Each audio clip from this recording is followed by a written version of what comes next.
আহ, আমি জানি না আপনারা ডিনার করছেন কিনা, ডিনার খেয়ে অথবা না খেয়ে একটা ক্লাসে অংশগ্রহণ নিচ্ছেন, এই জন্য আমি আপনাদেরকে ধন্যবাদ জানাই আর কি। আমি আসলে আপনি যেটা বলছেন আর কি, আমি খুব ব্যস্ত। আমি কিছুক্ষণ আগে আসলে কক্সবাজার থেকে আসছি, আমার অনেকগুলো কাজ ছিল। তার মধ্যে যেহেতু আমি কমিটমেন্ট করেছি, এই জন্য আপনাদেরকে একটা ক্লাস নেওয়ার চেষ্টা করি। তো আমরা আজকে একটা অসপি ক্লাস নিব। তো ইউজুয়ালি এটা আপনার ধরেন প্র্যাকটিক্যালি আপনার যেসব অসপি গুলা বিভিন্ন সময় দিবেন, ঠিক ওইটার মতো কমপ্লিটলি আইডিয়াল হবে না, তবে কাছাকাছি কিছুটা হবে আর কি। আমি জানি না আপনারা প্রস্তুত কিনা, আপনারা কি একটা পরীক্ষা দিয়ে ফেলতে চান কিনা। আমার মনে হয় সবচেয়ে ভালো হবে যদি আপনাদেরকে আমি কিছু অসপিস্টেশন দেখাই, আপনাদের যদি হাতে কাগজ কলম থাকে আপনারা একটু পরীক্ষার মতো দিলেন। তারপরে আমরা ডিসকাস করি। তখন নিজেরা দেখতে পারবেন যে কে কেমন নম্বর টম্বর পেয়েছেন, অথবা নিজেদেরকে একটু জাজমেন্ট করা আর কি। ডোন্ট ওয়ারি, আমরা অনেক সময় আপনাদেরকে নেব না। আমি আশা করি আপনাদের জন্য এক একটা স্টেশনে আমি হার্ডলি 3 মিনিট করে সময় দেবো। ছোট ছোট করে অ্যান্সার দিবেন। যদি এখানে আপনারা 3 মিনিটে অ্যান্সার দিতে পারেন, আপনারা 5 মিনিটে আপনাদের পরীক্ষার সময় দিতে পারবেন বলে আমি মনে করি। ওখানে অনেকগুলো জিনিস কাজ করে, টেনশন, এংজাইটি, সব মিলে ওখানে আপনার একটু সময় বেশি লাগতে পারে। তো আমি আশা করতেছি আপনাদের হাতে কাগজ কলম মতো আছে, আপনারা চেষ্টা করেন একটু। লেটস স্টার্ট, তাই না? তারপরে আমরা ডিসকাশনে যাব আর কি। তো শুরু করি। আমি প্রথমেই অসপির একটা স্টেশন আপনারা দেখতে পাচ্ছেন কিনা জানি না। কেউ একজন রেসপন্স করেন যে আপনাকে স্লাইডটা কি দেখতে পাচ্ছেন কিনা। ইজ ইট স্যার দেখতে ভিজিবল? পাচ্ছি, তবে আপনি ফুল স্ক্রিন গেলে ভালো হয়, স্লাইড শোতে গেলে। এখন আমি হ্যাঁ, দেখতে পাচ্ছি স্যার। এখন আমি এখন দেখা যাচ্ছে, জি আমি স্যার, ফুল পারফেক্ট স্ক্রিনে। Perfect. Okay, okay. Thank you very much. তো আমি বলবো যে যারা যারা আছেন তারা শুরু করতে পারেন। আমি আপনাদের জন্য 3 মিনিট করে সময় দেবো। হয়তো যে প্রশ্নটা থাকবে এটা হয়তো দুইবারের মতো করে আমি আপনাদেরকে বলবো, এর মধ্যে আপনারা রেডি করে লিখতে থাকেন। Start with station one. তো স্টেশন ওয়ান হচ্ছে একটা ইসিজি। বলা হচ্ছে যে this ECG was actually recorded in a 60-year-old woman who presented with palpitation and dyspnea. And then she said that she was actually well managed for her heart failure and now stable. And then the ECG was done. Okay, they checked the tracing and answer the followings. অ্যান্সারের মধ্যে যেসব প্রশ্নের জন্য আপনারা answer করবেন সেগুলো হচ্ছে যে write down the 6 ECG changes in the tracing, and number 2, what is the ECG diagnosis? Number 3, what 3 important questions you need to ask initially relating the ECG finding? And number 4, right, sorry, 2 হবে, TWO হবে, 2 হয়ে গেছে, 2 steps in management of this level. So you start. This is the station 1. আবারও আমি আপনাদেরকে একটু বলি যে এই সিজিটা রেকর্ড করা হয়েছে in a 60-year-old woman who presented with a palpitation and dyspnea. She was well managed with heart failure and now stable. Check the tracing and answer the following question. Number 1, write down the 6 ECG changes in the tracing. What is the ECG diagnosis? Number 3, what 3 important questions you need to ask initially relating ECG finding? And last of all, write 2 steps in management of this thing.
You have just 30 seconds left for this ECG tracing.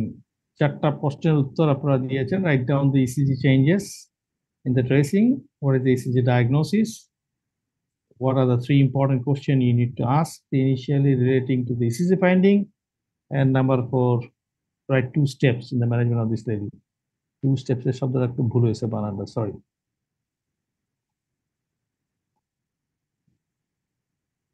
and your time is over. So we have spent 3 minutes, and let's focus on the next station, okay? আপনার next স্টেশনটার একটা অ্যান্সারটা সবাই ready করার চেষ্টা করেন, খাতা কলম যেটাই আছে সামনে, okay? This is a station 2. Station 2 বলতেছে যে a 72-year-old man smoker presented with progressive worsening of dyspnea for last 15 years with winter as a travel month. An X-ray test was done. Look at the film and answer the relevant question. চারটা question যথারীতি এখানেও আছে। Number one question, write 5 important X-ray finding. Number two, what is the radiological diagnosis? Number three, write 3 important objective finding of the lung function test. Number four, which test is important to know the severity?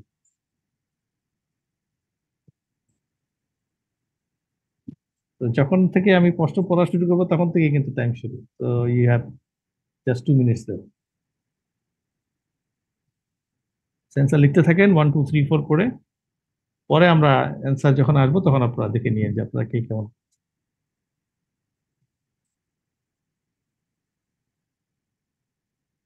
So for all যারা যারা শুনছেন, again the station 2 is a 72-year-old man smoker presented with progressive worsening of dyspnea for last 15 years with winter as a troublesome month.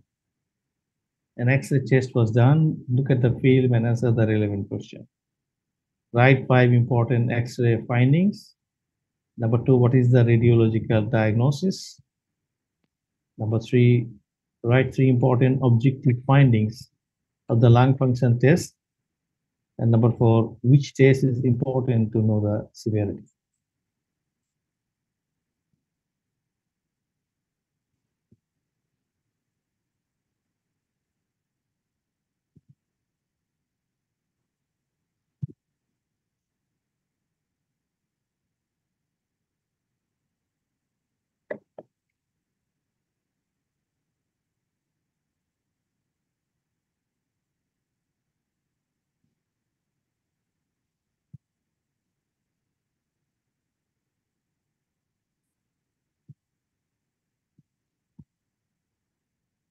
We have 30 seconds left. 5 important X-ray finding, radiological diagnosis, 3 important objective finding of lung function test, and which test is important to know the severity.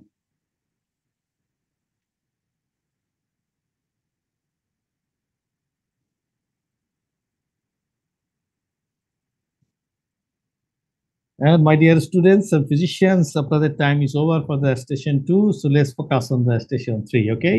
আসেন আমরা পরবর্তী স্টেশনে চলে যাই। This is the station 3, and it says that a 26-year-old businessman admitted through emergency with a dyspnea and visual disturbance after whole night party at local club.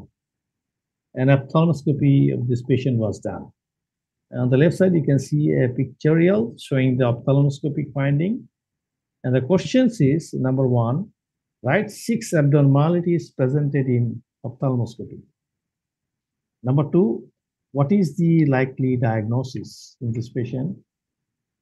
Number three, why the patient is having respiratory distress? And number four, write 4 important modalities of treatment.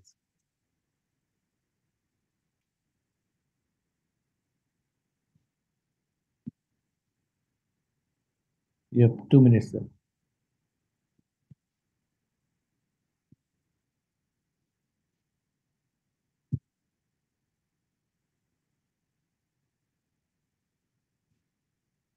So for home, আবারও কোশ্চেনটা একটু বলি, আপনারা লিখতে থাকেন এর মধ্যে answer. Station 3 is a 26-year-old businessman admitted through emergency with a dyspnea and visual disturbance after a whole-night party at local club. An ophthalmoscopy was done. Number one, write 6 abnormalities presented in ophthalmoscopy. Number two, what is the likely diagnosis? Number three, why the patient is having respiratory distress? And number four, write 4 important modalities of treatment.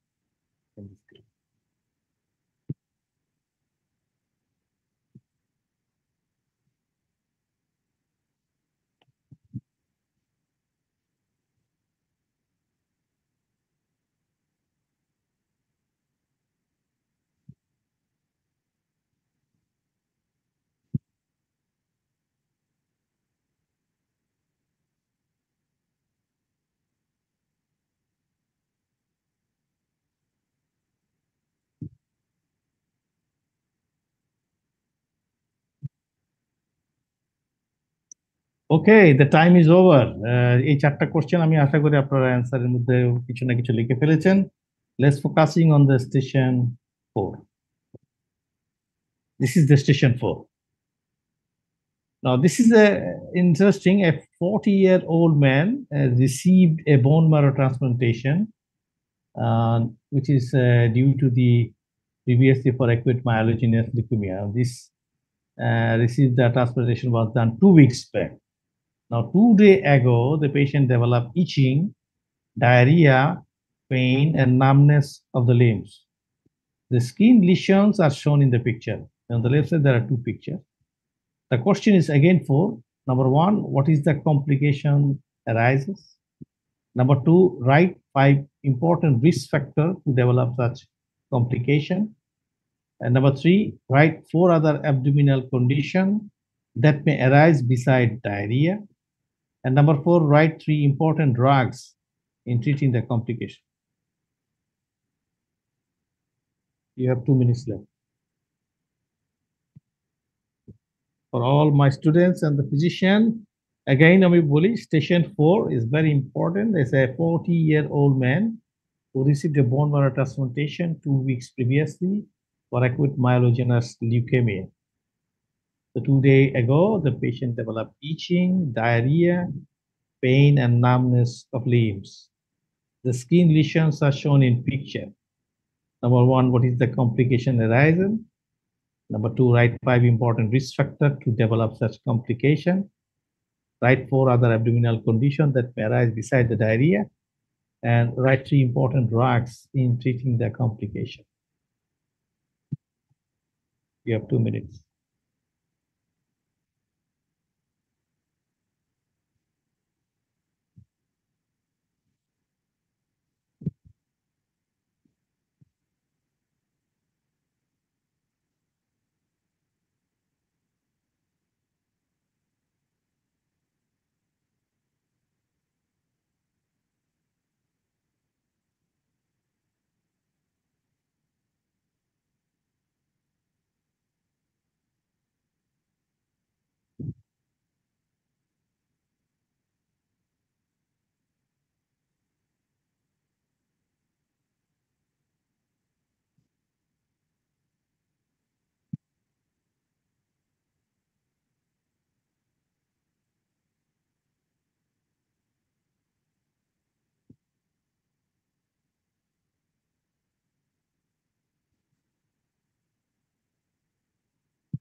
Okay, the time is over.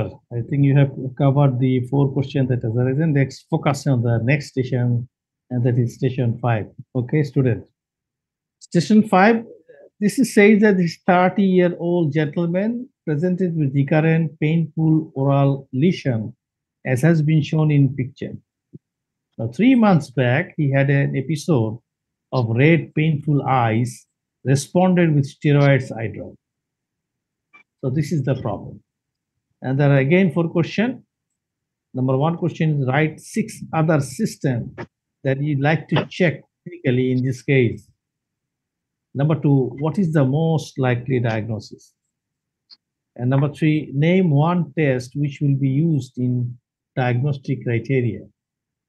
And number 4, name 4 agents used as first line in eye complication.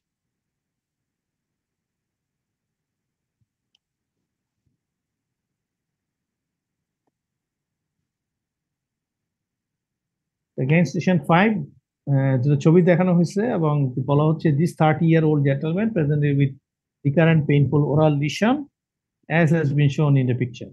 3 months back, he had an episode of red painful eye, responded with steroids eye drop. The question is, number 1, write 6 other systems that you like to check clinically. In this case, number 2, what is the most likely diagnosis? Number 3, name 1 test which will be used in diagnostic criteria. And number 4, name 4 agents used as first line in eye complication.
This problem, again, there are 4 questions, right? 6 are the system.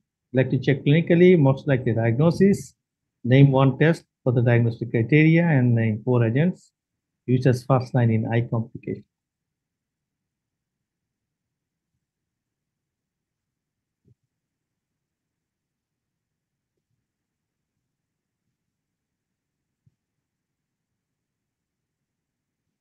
And the 3 minutes gone. So this is over the station 5. So, gentlemen, ladies, let's go to the next station, station 6. So this is station 6. And the problem says a 35 years old man presented with new onset loin pain and hematuria. An abdominal CT scan is done, which is shown here. Look at the picture and answer relevant. There are also 4 questions. Number 1, what is the lesion seen in the CT abdomen? Number 2, write 5 other important organs that the disease can also involve. Number 3, what is the 3 grave complications that may result in catastrophe? And number 4, write 2 molecular defect which leads to this condition.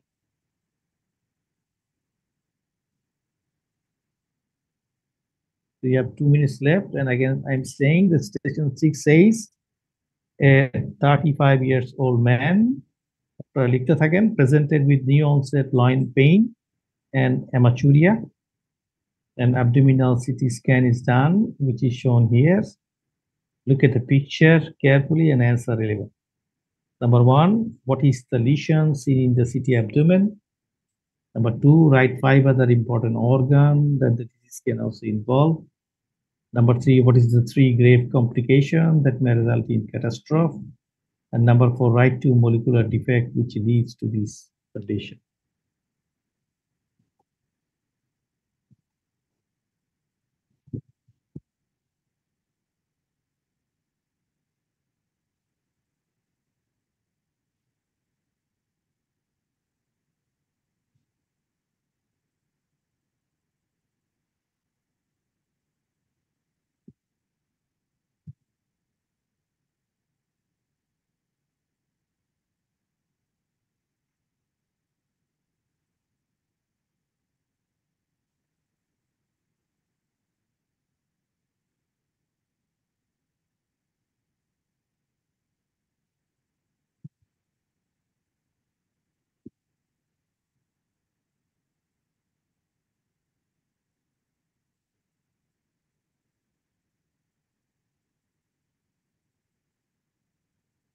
The 4 question is, what is the lesion? 5 other important organ, 3 grave complication that may result in catastrophe, and write 2 molecular defect which leads to this condition.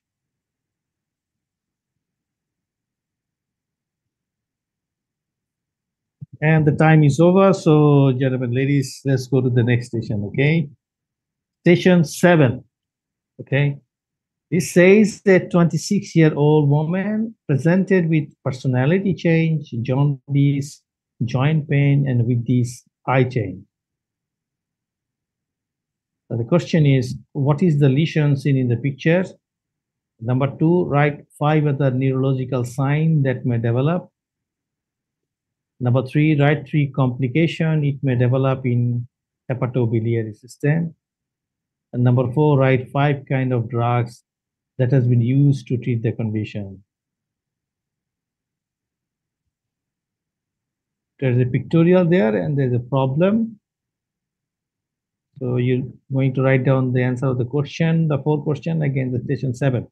A 26-year-old woman presented with personality change, jaundice, joint pain, and with these eye change.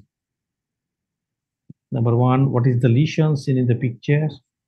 Number 2, write 5 other neurological signs that may develop. And number 3, write 3 complications it may develop in hepatobiliary system. And write 5 kinds of drugs that has been used to treat the condition. You have 2 minutes.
30-second left. Question is, what is the lesion seen in the picture? Write 5 other neurological signs that may develop. Write 3 complications it may develop in hepatobiliary system. And write 5 kind of drugs that has been used to treat the condition.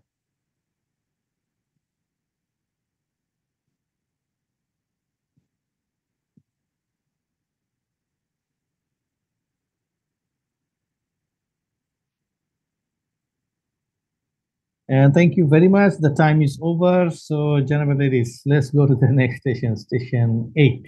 Okay. Okay, this is the station 8. Again, another picture, another problem with some question. Station 8 says a 45-year-old woman with a history of the uncontrolled hypertension, presented with history of headache, sweating, and palpitation, and later diagnosed as case of acute MI with congestive cardiac failure. Angiogram was found unremarkable. A CT scan of the abdomen was done. Subsequently, this is the picture of the CT scan of abdomen. Number 1 question, what is the most likely diagnosis? Number 2 is the right 4 disease where this condition can be presented as association. Number 3, what will be the screening test in this clinical condition? Number 4, write 3 important treatment modality in this state. So carefully question গুলো পড়েন এবং answer করেন. You just have 2 minutes left. Again, the station 8 is very interesting. A 45-year-old woman with, I think so 3 years or 5 years, a history of the uncontrolled hypertension, presented with history of headache, sweating, and palpitation, and later diagnosed as acute myocardial infarction with CCF. But the angiogram was found unremarkable. A CT scan of abdomen was done subsequently. This is the CT scan. And what is the most likely diagnosis? Number 2, write 4 diseases where this condition can be presented as association.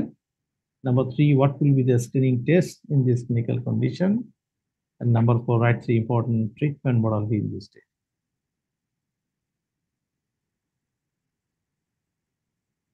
You have 1 minute left.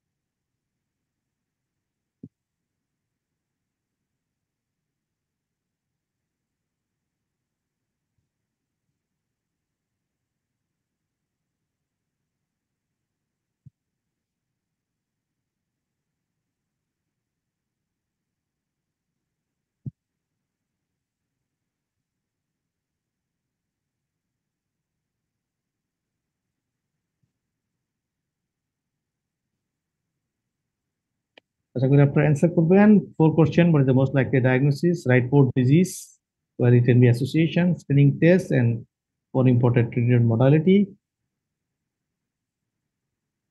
And I'm afraid the time is over because the 3 minutes closes. So let's focus on the next station, okay? Station 9. So this is another station which says a 47-year-old man presented with this skin lesion developed in last 6 months, which are painless and numb. So this is the pictorial, and here are the 4 questions. Number 1 question, what is the most likely diagnosis? Number 2, beside this lesion, what are 5 other common sites of skin involvement? যেটা দেখানো হয়েছে এর বাইরে. And number 3, besides skin, write 4 important area of other organ involvement that can develop. And number 4, write 3 class of drug that is used for treatment in this case.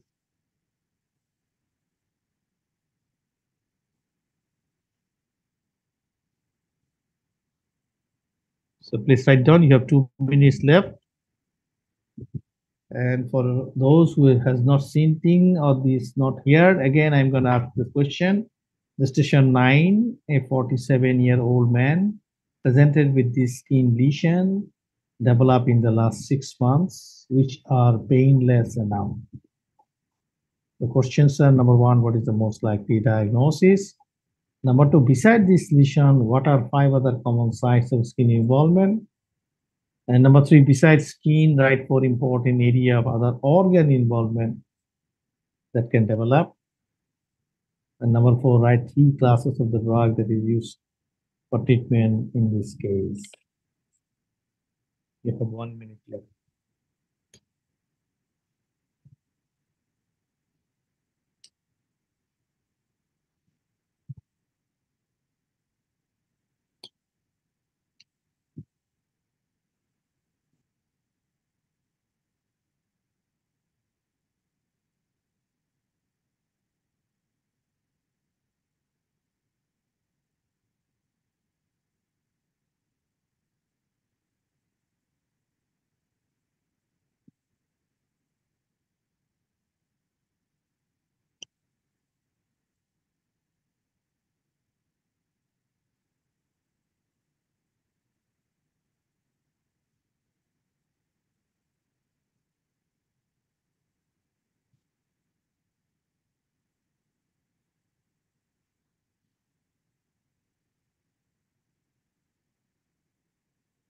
Okay, the time is over. And everyone, please, this is the last station that I'm going to show you with the questions. This is the station 10, last one. So a 19-year-old boy actually presented with this lesion along with abdominal pain and inflammatory back pain. The picture actually shows on the left side, and there are also 4 questions.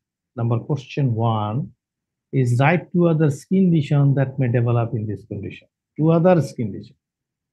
Number two, write 3 abdominal conditions that can be associated in this disease. Number three, what is the most likely diagnosis? And number four, write 8 kind of drugs or modality of the managing in this patient.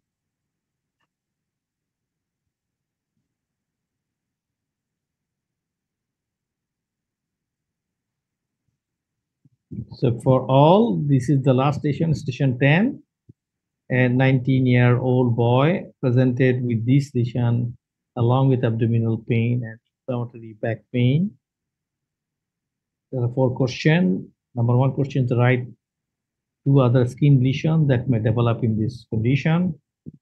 And number two, write 3 abdominal conditions that can be associated in the disease. Number three, what is the most likely diagnosis? And number four, write 8 kind of drugs and modality in managing the patient.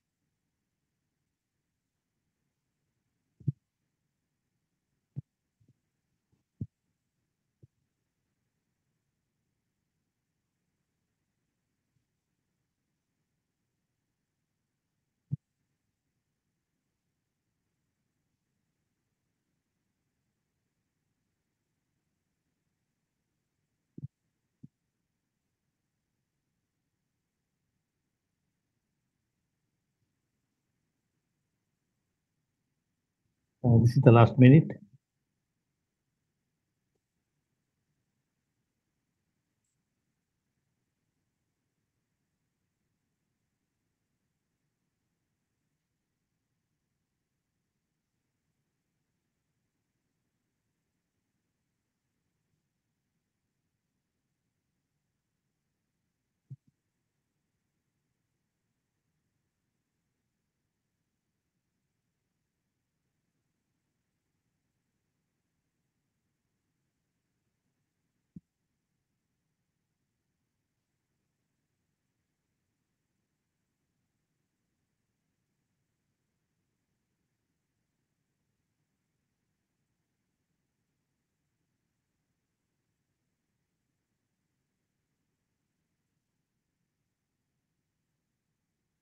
Okay, thank you very much. That gives the end of the all the questions এবং পরীক্ষা শেষ আপনাদের জন্য. So I'm going to stop the sharing.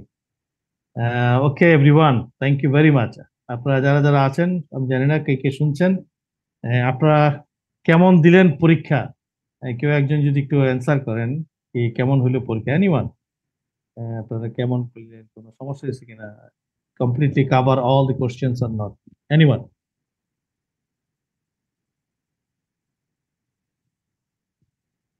কেউ কিছু বলতে চান? আর কেউ কোনো ফিডব্যাক দিতে চাইলে আনমিউট করে বলেন। নাকি কেউ পরীক্ষাই দেন না? Who knows? Maybe that everybody is remain silent. আসসালামু আলাইকুম স্যার। হ্যাঁ, ওয়ালাইকুম সালাম। আমিন খাতুন, বলেন কেমন হলো পরীক্ষা? ভালো স্যার, হয়েছে আপনার? ভালো কিনা জানি না স্যার, অ্যান্সার দেখলে বুঝবো, but very much standard as like S BCPS এর মতোই স্যার। এন্ড ওকে, আমরা আমরা সেটাই থ্যাংক ইউ চেষ্টা স্যার। করছিলাম যে বিসিপিএস এর মতো করে একটু কোশ্চেনগুলো দেওয়া। সাধারণত এইভাবেই কোশ্চেনগুলো দেওয়া হয়ে থাকে আর কি। তবে আমি আপনাদেরকে একটা জিনিস বলি, প্রশ্নগুলা যে আমরা অসপি দিচ্ছি এটা আসলে অনেক স্ট্যান্ডার্ড না আর কি। এখনকার সময়ে অসপি না কি অস্কি হবে এটা নিয়ে অনেক কন্ট্রোভার্সিয়াল ইস্যু আছে, but it has been said that OSCE will be far better than the OSPE. তার কারণটা হচ্ছে অবজেক্টিভলি স্ট্রাকচার যে ক্লিনিক্যাল এক্সামিনেশন করা হয়, সেটার মাধ্যমে একজনের কম্পিটেন্সিটাকে অনেক ভালো বুঝতে পারা যায়, rather than somebody is writing down something of the problem অথবা পিক্টোরিয়ালস গুলো দেখে। সেই জন্য এখনকার সময় থেকে আপনারা দেখবেন যে সামনে হয়তো বিসিবি সিদ্ধান্ত নিচ্ছে যে অস্কি করা হবে রাদার দেন দি অসপি। কিন্তু আমরা আজকে যেটা করলাম এটা হলো অসপি। তো এখানে যেগুলো করা হচ্ছে এগুলো কিছু কিছু অংশ হয়তো অস্কিতেও থাকবে, একেবারে সব চলে যাবে সেটা নয়, কিন্তু ওইখানে আপনারা রিয়েল টাইম পেশেন্ট হয়তো পাবেন অথবা কোনো মডেল পেশেন্ট পাবেন। তাদের সামনে আপনাদের স্কিল গুলাকে রিফ্লেক্ট করে দেখা, এক্সামিনেশন ফাইন্ডিং গুলাকে বুঝানো কিছু সময় টময় নিয়ে, সেটাই হয়তো একটা সময় মোস্ট আইডিয়ালি আপনাদের কাছে আসবে আর কি। তো যাই হোক, আমার মনে হয় আপনারা যদি এগ্রি করেন তাহলে আমরা কিন্তু কোশ্চেন এবং অ্যান্সার সেশনে এবার আসতে পারি। আমি কি আপনাদেরকে দেখাবো একটা একটা করে অ্যান্সার সেশন এবং স্মল অ্যামাউন্ট অফ ডিসকাশন আমি হয়তো সেটা করাবো আর কি। So do you agree with everyone? Zahid Mahmud Yes, sir. হাত তুলেছেন, প্লিজ বলেন। জাহিদ বলবেন, স্যার কিছু বলেন। স্যার আনসার গুলো আলোচনা করবেন স্যার। আচ্ছা, অ্যান্সার গুলো আলোচনা, ওকে শিওর। আসেন থ্যাংক আমরা ইউ শুরু স্যার। করি না? ওকে ওকে ওকে, লেটস স্টার্ট। আমি বুঝতে পারছি আপনারা আপনার answer জানতে চাচ্ছেন। লেটস স্টার্ট, আমরা একটু আলোচনা করি। আপনি কি দেখতে পাচ্ছেন এটা? আমি আবার একটু ফুল জি স্যার, দেখা যাচ্ছে। এই যে ফুল স্ক্রিনে আসছি। তো আসেন আমরা শুরুটা করি। দেখা যাচ্ছে। প্রথমটা দিয়ে এক্সটেনশন 1, যেটা ছিল একটা ইসিজি রেকর্ডিং ছিল আর কি। বলা হয়েছিল যে একটা বয়স্ক মহিলার হোমে যার প্রেজেন্টেশন ছিল হয়তো পালপিটেশন এন্ড ডিসনিয়া, এটা কতগুলো জিনিস বলছে দেখবেন। She was well manage for her heart failure এবং নাও স্টেবল। তখন ইসিজিটা করা হয়েছে। Check the tracing and answer the following question. তো নাম্বার 1 হচ্ছে যে write down the 6 ECG changes in the tracing. আমি জানি না আপনারা 6টা পেরেছেন কিনা, কিন্তু খেয়াল করে দেখলে দেখবেন যে আসলে 6টা চেঞ্জ এখানে আছে। Number three, what is the ECG diagnosis? Number three, what three important question you need to ask initially relating to the ECG finding? তাহলে আপনাকে কি প্রশ্ন করবেন এই ইসিজি ফাইন্ডিং উপলক্ষে, সেটা করতে বলা হয়েছে, এবং right 2 steps in management in this way. তো আসেন আমরা অ্যান্সার গুলো দেখি। অ্যান্সার গুলো কি? অ্যান্সার গুলো হচ্ছে এই। ফার্স্ট অ্যান্সার হচ্ছে 6টা চেঞ্জ। একটা হচ্ছে an absence of the P wave. Number two, in V1, there is a fibrillatory wave. Number C, irregular ventricular rate. D is the ventricular rate is around 60 to 65 per minute. E, there is a U wave in V2. And F, and there is a downward sloping of the ST segment with a reverse T. The number 2 question was the patient, what is the ECG diagnosis? The ECG diagnosis is atrial fibrillation with a digoxin effect. Answer তার জন্য 1.5, atrial fibrillation লিখলে 1, digoxin effect লিখলে 0.5 add হবে। প্রথম কোশ্চেনের জন্য 6টাতেই 6 number. Number 3 question was what 3 important question you need to ask initially relating ECG finding.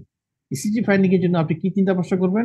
তিনটা কোশ্চেন। একটা প্রশ্ন হচ্ছে does the patient have anorexia, nausea, vomiting or not, because this is the earliest sign of the digoxin effect. Number 3, was there any prescription with digoxin? কারণ বলা হয়েছে heart failure was well manage, কিন্তু ওই well ম্যানেজের মধ্যে কি digoxin ছিল কিনা। And number 3, did you prescription with diabetics or not? কারণ যদি ডায়াবেটিক্স দিয়ে থাকে তাহলে হয়তো হাইপোক্যালিমিয়া থাকবে, সে হাইপোক্যালিমিয়া হয়তো ডিগক্সিনের ইফেক্ট দিবে এবং সেগুলোর জন্য হয়তো আপনি হাইপোক্যালিমিক ইউএফ পাবেন। So this three important, very pertinent. And number 4, write 2 steps in management in this lady, and this is stop digoxin, and number 2 is the correction of hypokalemia. Because all the things said that the patient was well managed and stable. সুতরাং right 2 steps in management in this lady মানে আপনি stable করার পরেও আর যে দুটা জিনিসকে খেয়াল করবেন সেটা হচ্ছে স্টপ দ্য ডিগক্সিন করা, যদি না করেন আবারও সমস্যাটা হবে। And number 2, you must have to correct the hypokalemia, otherwise digoxin toxicity will be there. So this is the answer of the session 1. আশা করি আপনারা পেরেছেন। কারো কোনো প্রশ্ন যদি এখানে থেকে থাকে বলেন, অথবা আমি ছোট করে স্যার, হ্যাঁ বুঝলাম, বলেন প্লিজ। স্যার একটা কোশ্চেন ছিল স্যার। এখানে তো বলেন। স্যার সিনারিওটা দেখে বোঝা যাচ্ছে, মানে ইসিজিটা দেখে বোঝা যাচ্ছে এএফ আছে। তো স্যার এএফ এর তো ইটিওলজি জানার জন্য আমরা কোশ্চেন করতে পারি, মানে তার হিট ইনটলারেন্স আছে কিনা অথবা হাইপারটেনশন ছিল কিনা, এগুলি কোশ্চেন এখানে পার্টিনেন্ট কেন হলো না স্যার?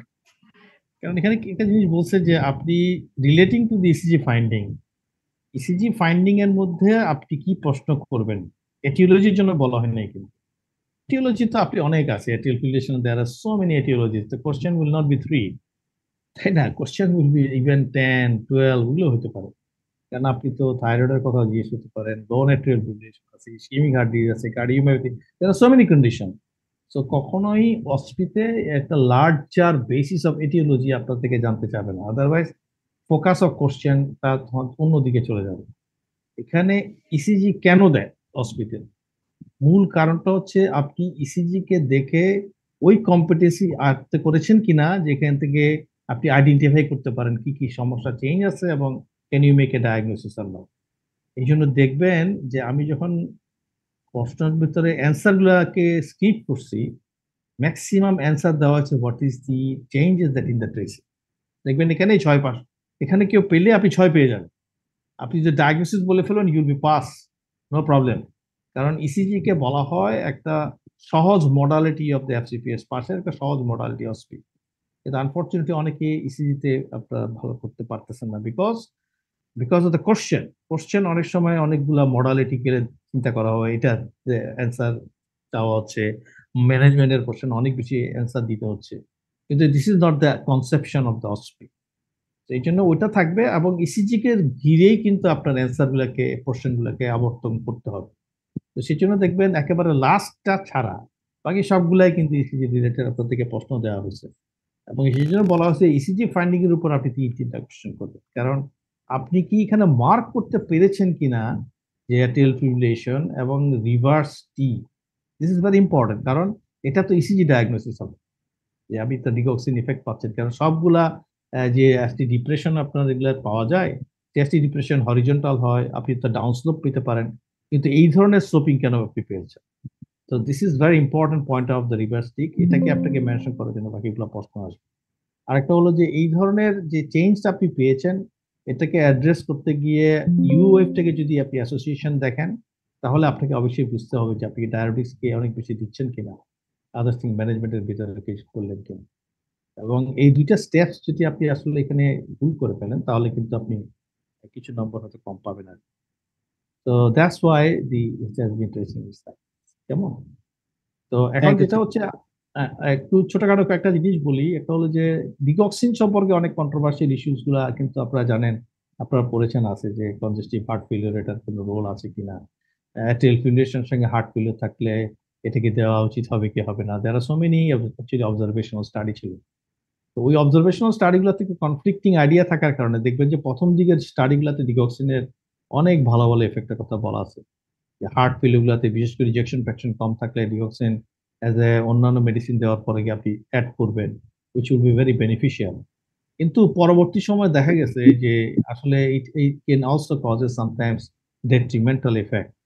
তো পরবর্তীতে কিছু স্টাডি হয়, ওই স্টাডিগুলো মেইনলি ডিগক্সিনের র্যান্ডমাইজ কিছু কন্ট্রোল ট্রায়াল দেওয়া হয় উইথ আর উইদাউট ডিগক্সিন। ওই সবগুলোতে কিন্তু রেজাল্ট গুলো খুব বেশি এনকারেজিং না। তো এই জন্য even for the ejection fraction যদি ভালো থাকে তাহলে তো আসলে আপনি ডিগক্সিন দিবেন কিনা এটা নিয়ে যথেষ্ট পেপার আছে। আগে একসময় ইউজ করা হতো, এয়ারটেল ফিব্রিলেশন আপনাকে অ্যাভয়েড করাটা বেটার হবে। সেকেন্ড থিং হচ্ছে যে যদি আপনি দেনও পুয়ার ইজেকশন ফ্র্যাকশনের সেক্ষেত্রে তাহলে আপনাকে কেয়ারফুলি দিতে হবে। ওইসব কন্ডিশন গুলোতে আপনি হয়তো চুজ করতে পারবেন যেসব কন্ডিশন গুলোতে আপনি বিটা প্রকার কন্ট্রা ইন্ডিকেশন হয়ে গেছে হার্ট ফেলের জন্য, কোনোভাবেই আপনি নন ডাইহাইড্রোপিরিয়ডিক ক্যালসিয়াম চ্যানেল প্রকার দিতে পারছেন না, because it causes the poor correlation with heart failure. সেই সব জায়গাগুলোতে কিন্তু ডিগক্সিনের কিছু রোল এখনো দেওয়ার কথা বলা আছে, বলা যায় যে সেটা নয়। অ্যাট্রিয়াল ফিব্রিলেশনের ক্ষেত্রে ডিগক্সিনের রোল দিতে যেটা হয় যে অনেক ক্ষেত্রে এটা দেখবেন কিছুটা রেট কমায়, এবং বিটা ব্লকারও কিন্তু রেট কমায়। সেই জন্য যদি বিটা ব্লকার কন্ট্রা ইন্ডিকেশন থাকে সেক্ষেত্রে ডিগক্সিন দিয়ে আপনারা রেট কন্ট্রোল করতে পারবেন, কোনো সন্দেহ নেই। কিন্তু যেটা ইম্পর্টেন্ট পয়েন্ট হচ্ছে অ্যাট্রিয়াল ফিব্রিলেশনের ম্যানেজমেন্টের ক্ষেত্রে রেট এবং রিদম কন্ট্রোলের কথা আলোচনা করা হয়। এই দুইটার অলমোস্ট ইফেক্টটা সেম ভাবা হচ্ছে। ভেরি রিসেন্টলি যেসব কারেন্ট আপনারা গাইডলাইনের রিকমেন্ডেশন দেখবেন যে পুরো রিজেকশন ফ্র্যাকশন সহ হার্ট ফেলিয়ার অ্যাট্রিয়াল ফিব্রিলেশন, সেখানে কিন্তু আরেকটা স্টেপ ওরা নিয়ে আসছে আর কি, যে আপনি মেডিকেশন দিলেন, medication is not getting fail, তখন হয়তো আপনি আইদার অ্যামিউডারনে যাবে নাকি ক্যাথেটার অ্যাবলেশন। তো ক্যাথেটার অ্যাবলেশনের আপনার যেসব রিপোর্ট গুলা, এগুলা কিন্তু অনেকগুলো ফেজ 2 এ ট্রায়াল গুলো চলে আসছে, এবং ইউরোপিয়ান যে অ্যাসোসিয়েশন যারা আছে তারা যদি অ্যাট্রিয়াল ফিব্রিলেশনের গাইডলাইনটা দেখেন, সেক্ষেত্রে ওরা বলবে কি আপনি হার্ট ফেলিয়ারের ম্যানেজমেন্ট দিচ্ছেন, তারপরে লেয়ার আস্ক দ্য পেশেন্টকে চয়েস করতে বলেন যে তুমি কি অ্যামিউডারনের মতো ওষুধ নিয়ে একটা রিস্কে থাকতে চাও নাকি catheter ablation. If he says catheter, catheter; if he says medicine, go for amiodarone. কিন্তু আমেরিকানরা কিন্তু ভিন্ন, ওদের ক্ষেত্রে কিন্তু ক্যাথেটার অ্যাবলেশনের রিপোর্টগুলো আসাতে ওরা চয়েস করতে বলে নাই, ওরা বলছে যে দিস ইজ অ্যান অপশন। এই অপশনগুলো এমন হতে পারে আইদার আপনি সরাসরি মেডিসিন ফেলের পর চলে যান, অথবা আপনি অ্যামিডুরান দিলেন, অ্যামিডুরান ডিপোডিলিয়া দিয়ে, অথবা আরেকটা drug recently become very encouraging, এটাকে বলা হচ্ছে ডফেতিনিব। এই ডফেতিনিব দিলেন, আপনার কাজ হচ্ছে না, তখন আপনি ক্যাথেটার অ্যাবলেশন। তো এইগুলো জিনিসগুলো আপনি নিয়ে কিন্তু কোশ্চেন আসতে পারে। আমি অত জটিলতায় যাইনি, আমি জাস্ট একটা ডিগক্সিনের ইস্যুটা দিলাম, যেহেতু আমাদের এখানে অনেকে ইউজ করে আর কি। So I think this is a discussion on the part of first session. Okay everyone, আমরা ডক্টর আপনাদের আরাফাত, আপনি কিছু বলবেন? হ্যাঁ আরাফাত, স্যার, স্যার একজন হাত তুলেছে। ওকে স্যার ইসিজি ডায়াগনোসিসে কি স্যার আমরা হাইপোক্যালেমিয়া লিখতে পারবো? ইসিজি হচ্ছে হাইপোক্যালিমিয়া লিখতে পারবেন যদি আপনি গ্রস ইউএফ পান, কারণ ইউএফ এর তো অন্য কোনো ভালো ডিফারেনশিয়াল ডায়াগনোসিস নাই। আরেকটা হচ্ছে যে এই ইসিজিতে আপনি লিখতে পারবেন, কারণ এই ইসিজিতে কতটা প্রবলেম আপনাকে বলছে, সে বলে ফেলছে কিন্তু এটা হার্ট ফেলিওর, এবং বলে ফেলছে দেখেন নাও স্টেবল, ভালো ম্যানেজমেন্ট হয়েছে। তাহলে ভালো ম্যানেজমেন্ট হওয়ার মানে কি? আপনি ডায়াবেটিক দিচ্ছেন, আপনি আলফা বিটা ব্লকার দিচ্ছেন, রাইট, দিস ইজ রিকমেন্ডেড, অথবা এসি ইনহিবিটর দিচ্ছেন। এই তিনটা জিনিস তো ফরজ, দিতেই হবে। তারপরে এডিশনাল পয়েন্ট হয়তো আপনি ডিওক্সিন দিলেন অথবা অন্য কিছু এজেন্ট অ্যাড করলেন, কিন্তু প্রথম তিনটা তো দিচ্ছেন, তাহলে আপনি পেশেন্ট স্টেবল কেন হবে? এবং তখন আপনি দিয়েছেন, যখন আপনি এগুলাকে দেওয়ার পরে পেশেন্টকে স্থিতি করে ফাইন্ডিং পেয়ে গেছেন, তখনও UA, then you must consider there is hypokalemia related to diabetes. এই জন্য এই ফাইন্ডিংটা এখানে, ঠিক আছে। আই থিঙ্ক এভরিওয়ান, আমরা স্যার ডিসকাস করলাম। হ্যাঁ প্লিজ স্যার বলেন। আরেকটা স্যার ডায়াগনোসিস কি স্যার ওই মানে এসটি ডিপ্রেশন আছে কোন কোন লিডে, এগুলো কি বলতে হবে স্যার? বা ইউএফ কোন লিডে আছে এটাও বলতে হবে? এটা কি স্যার একদম ক্লিয়ারলি সবগুলো মানে 6টা ফাইন্ডিংসে কি স্যার কোন কোন লিডে এটা বলে দিতে হবে কিনা? আইডিয়ালি ইস্যু, কারণ আপনি তো ফিবিলিটির ওয়েভ সবগুলো লিডে পাচ্ছেন না। ইউএফ সবচেয়ে প্রিডমিনেন্টলি আপনারা দেখতে পাবেন আইদার আপনার ভি2 অথবা ভি3-তে। এখানে কিন্তু ভি3-তে ইউএফটা হালকা বোঝা যাচ্ছে, কিন্তু ক্লিয়ারলি বোঝা যাচ্ছে ভি2-তে। আবার ভি1 যেহেতু ফিবিলিটির ওয়েভ অনেকগুলো বেশি আসছে, এই ইউএফটাকে আপনি আলাদাভাবে করতে পারছেন না। 4-5-এ কিন্তু আপনি কিছু দেখতেছেন না, কিন্তু 4-5-6-এ খুব ক্লিয়ারলি এসটি ডিপ্রেশন উইথ রিভার্সিটিকটা বোঝা যাচ্ছে। এই জন্য এটা যদি আপনি মেনশন না করেন কোথায় কোথায় আছে, তাহলে তো আসলে আপনি বুঝাইতে পারবেন না। কারণ predominantly it is the lateral lead where the digoxin effect of the reverse is observed. Predominantly fibrillary wave is seen in the V1. Predominantly UAF seen in the V2 or V3. এই জন্য এগুলোকে mention করতে হবে। আমি হয়তো নম্বর আপনাদেরকে খুব বেশি সেপারেট করে দিই নাই। খুব কঠিন কোনো পরীক্ষা হইলে হয়তো এখানেও ভাগ ভাগ করে ফেলতে পারে প্রশ্ন, স্যার, যে আপনি এটা লিখেছেন কিনা B2-র জন্য হাফ হাফ নম্বর করে। কিন্তু আমি ওভারঅল আপনি যদি ইউএও লেখেন তাহলেও একটা নম্বর দিয়ে দিতে পারেন। So that's it. I think that's the station 1. Okay, everyone? I think hopefully আপনারা খুশি। নেক্সট টাইম আসেন আমরা next station 2। I think this is easy. একটা জিনিস মনে রাখবেন, যখন আপনাদেরকে অস্পি পরীক্ষায় কিছু দিবে 1/3 of the question will be easy. এটা হচ্ছে আপনাদের একটা ইজি কোশ্চেনের পার্ট। ইজি কোশ্চেন দেওয়াটার উদ্দেশ্য হচ্ছে যাতে যারাই পরীক্ষা দিচ্ছে না কেন তাদের 100% যেন ইজি কোশ্চেন গুলোকে অ্যান্সার করে ফেলে। And then the 1/3 question will be moderate. ওইটা আপনাকে কিছুটা চিন্তা করে অ্যান্সার দিতে হবে এবং এক্সপেকটেশন যে যারা আপনারা সেকেন্ড পার্ট পরীক্ষা দিচ্ছেন তারা চিন্তা ভাবনা করে ওটাকে কারেক্ট অ্যান্সার বের করতে পারবেন। Last 1/3 will be difficult. ওই ডিফিকাল্ট গুলা অনেকে পারবেন, অনেকে কিন্তু পারবেন। Those are actually for to see the quality of the students. এই জন্য বিসিপিএস জিনিসটাকে 1/3 করে সাজায়। তো আমার এখানে হয়তো যে কোশ্চেনগুলো আছে এগুলাও কিন্তু দেখবেন যে আপনাদের কাছে মনে হইতে পারে 1/3 একটু ডিফিকাল্ট, 1/3 একটু মনে হচ্ছে চিন্তা ভাবনা করলে একটু ভালো অ্যান্সার দেওয়া যাবে, 1/3 you be very easy for you.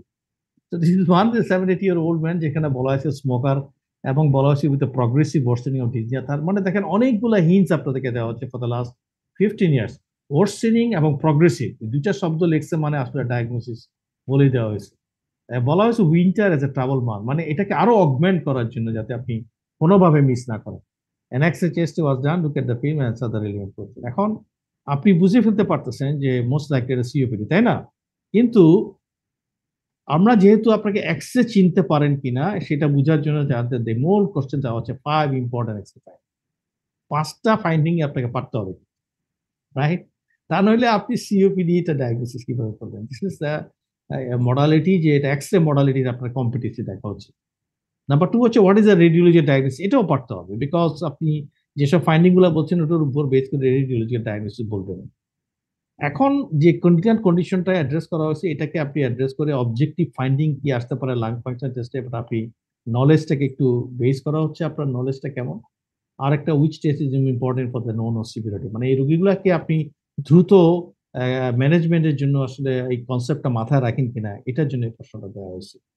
So this are very relevant question. আসেন আমরা অ্যান্সার গুলো দেখি। আমি মনে করি এটা আপনারা সবাই 100% পাবেন। তাহলে নাম্বার 1 হচ্ছে লো অ্যান্ড ফ্ল্যাট ডায়াফ্রাম। এটার ডেসক্রিপশন আমি গেলাম না কিভাবে লো যেতে হয় ফ্ল্যাট যেতে হয়, কিন্তু আমি জানি যে আপনি যদি আগের এক্সরেটা দেখেন এখানে দেখতে পারবেন যে মোস্ট লাইকলি যে 1 2 3 4 5 6 নম্বর রিবের পরেও কিন্তু anterior part of the costophrenic angle, cardiophrenic অ্যাঙ্গেলটা 6 নম্বর রিবের নিচে আছে, so it has to be low. আর ফ্ল্যাট কেন? যে আপনি যদি কোস্টোফ্রেনিক এবং কার্ডিওফ্রেনিক কোস্টোফ্রেনিক অ্যাঙ্গেলকে অ্যাড করানো, বিশেষ করে রাইট সাইডে mid point of the fundus থেকে ডায়াফ্রাম 1.5 সেন্টিমিটার নিচে আছে, so it has to be flat. So low flat diaphragm এবং লাং ফিল্ডে হাইপার এক্সটেনশন কোনো সন্দেহ নাই, অনেক বেশি আছে। There are widening of the intercostal space. High lumps দেখেন very prominent on the bilateral side. Number 5 emphysematous bulla, এটা আপনারা অবজার্ভ করছেন কিনা আমি জানি না, দোনো দিকে দেখবেন bilateral, this is the and also this is the bulla, clear কেমন? এখানে এই বুড়াটা কিন্তু আপনাদের মিস করা যাবে না। এত অনুরোধ রিকোয়েস্ট খুব করার কোনো দরকারই নেই। কেউ একজন হয়তো কথা বলতেছেন, if you want to discuss. Sorry sir, এটা ঠিক করা হয়েছে, thank sorry. Okay, emphysematous bullet apical region, এই হচ্ছে 5টা চেঞ্জ। আমরা ফ্ল্যাট 5টা যদি পেয়ে যান 1 নম্বর করে 5 নম্বর এখানে কিন্তু পেয়ে যাবেন। সেকেন্ডলি আমরা ডায়াগনোসিস চাই সিওপিডি প্রিডমিনেন্টলি এমফাইজেমা, এখানে কিন্তু আপনি দেখবেন অ্যান্সার গুলাতে একটু ফ্র্যাকশন করে দিবে, মানে আপনি সিওপিডি লিখলে হচ্ছে না, প্রিডমিনেন্টলি আমি এমফাইজেমাটা লিখেছেন কিনা এটা কিন্তু সবাই জানতে চাবে। তো আমি এখানে হয়তো 2 দিছি, কিন্তু এটা হয়তো সেপারেট করতে পারে 1+1 এভাবে, অথবা যদি মনে করেন যে 1+1.5 এভাবে দিতে পারে, কিন্তু এই দুইটা মডালিটি এই মেইনলি অ্যান্সার কোশ্চেন অ্যান্সারগুলো পেয়ে যাবে।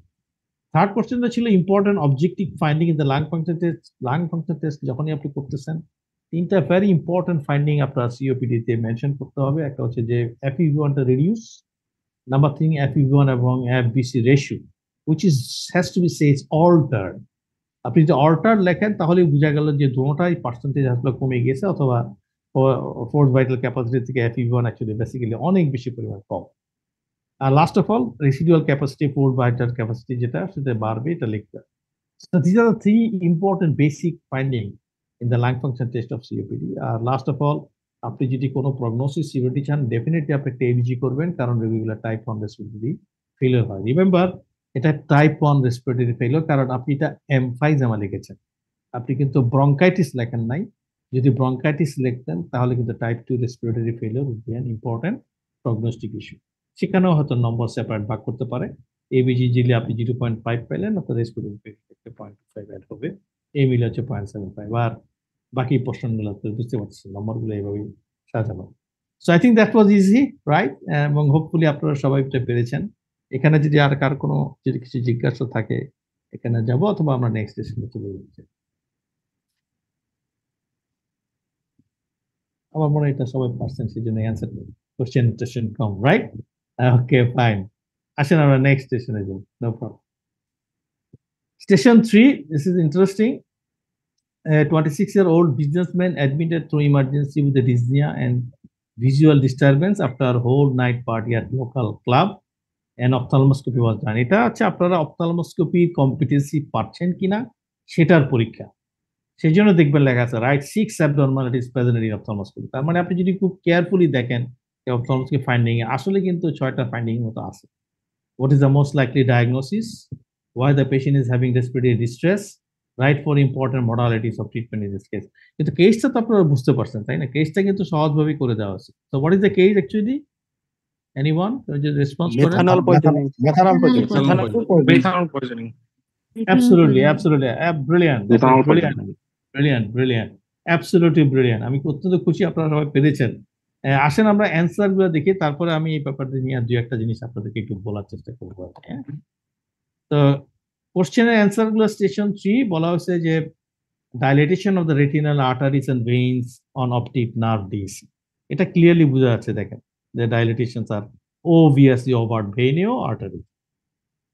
Second issue, possible petty splinter hemorrhage on the optic nerve disc. এবং পেটি বলার উদ্দেশ্য হচ্ছে যে ব্লাড ভেসেলের সারাউন্ডিং গুলাতে আসলে আপনি দেখতেছেন কেন ব্লিডিং আছে কিনা, আছে কিন্তু, right? So that's the reason why this is called a petty hemorrhage.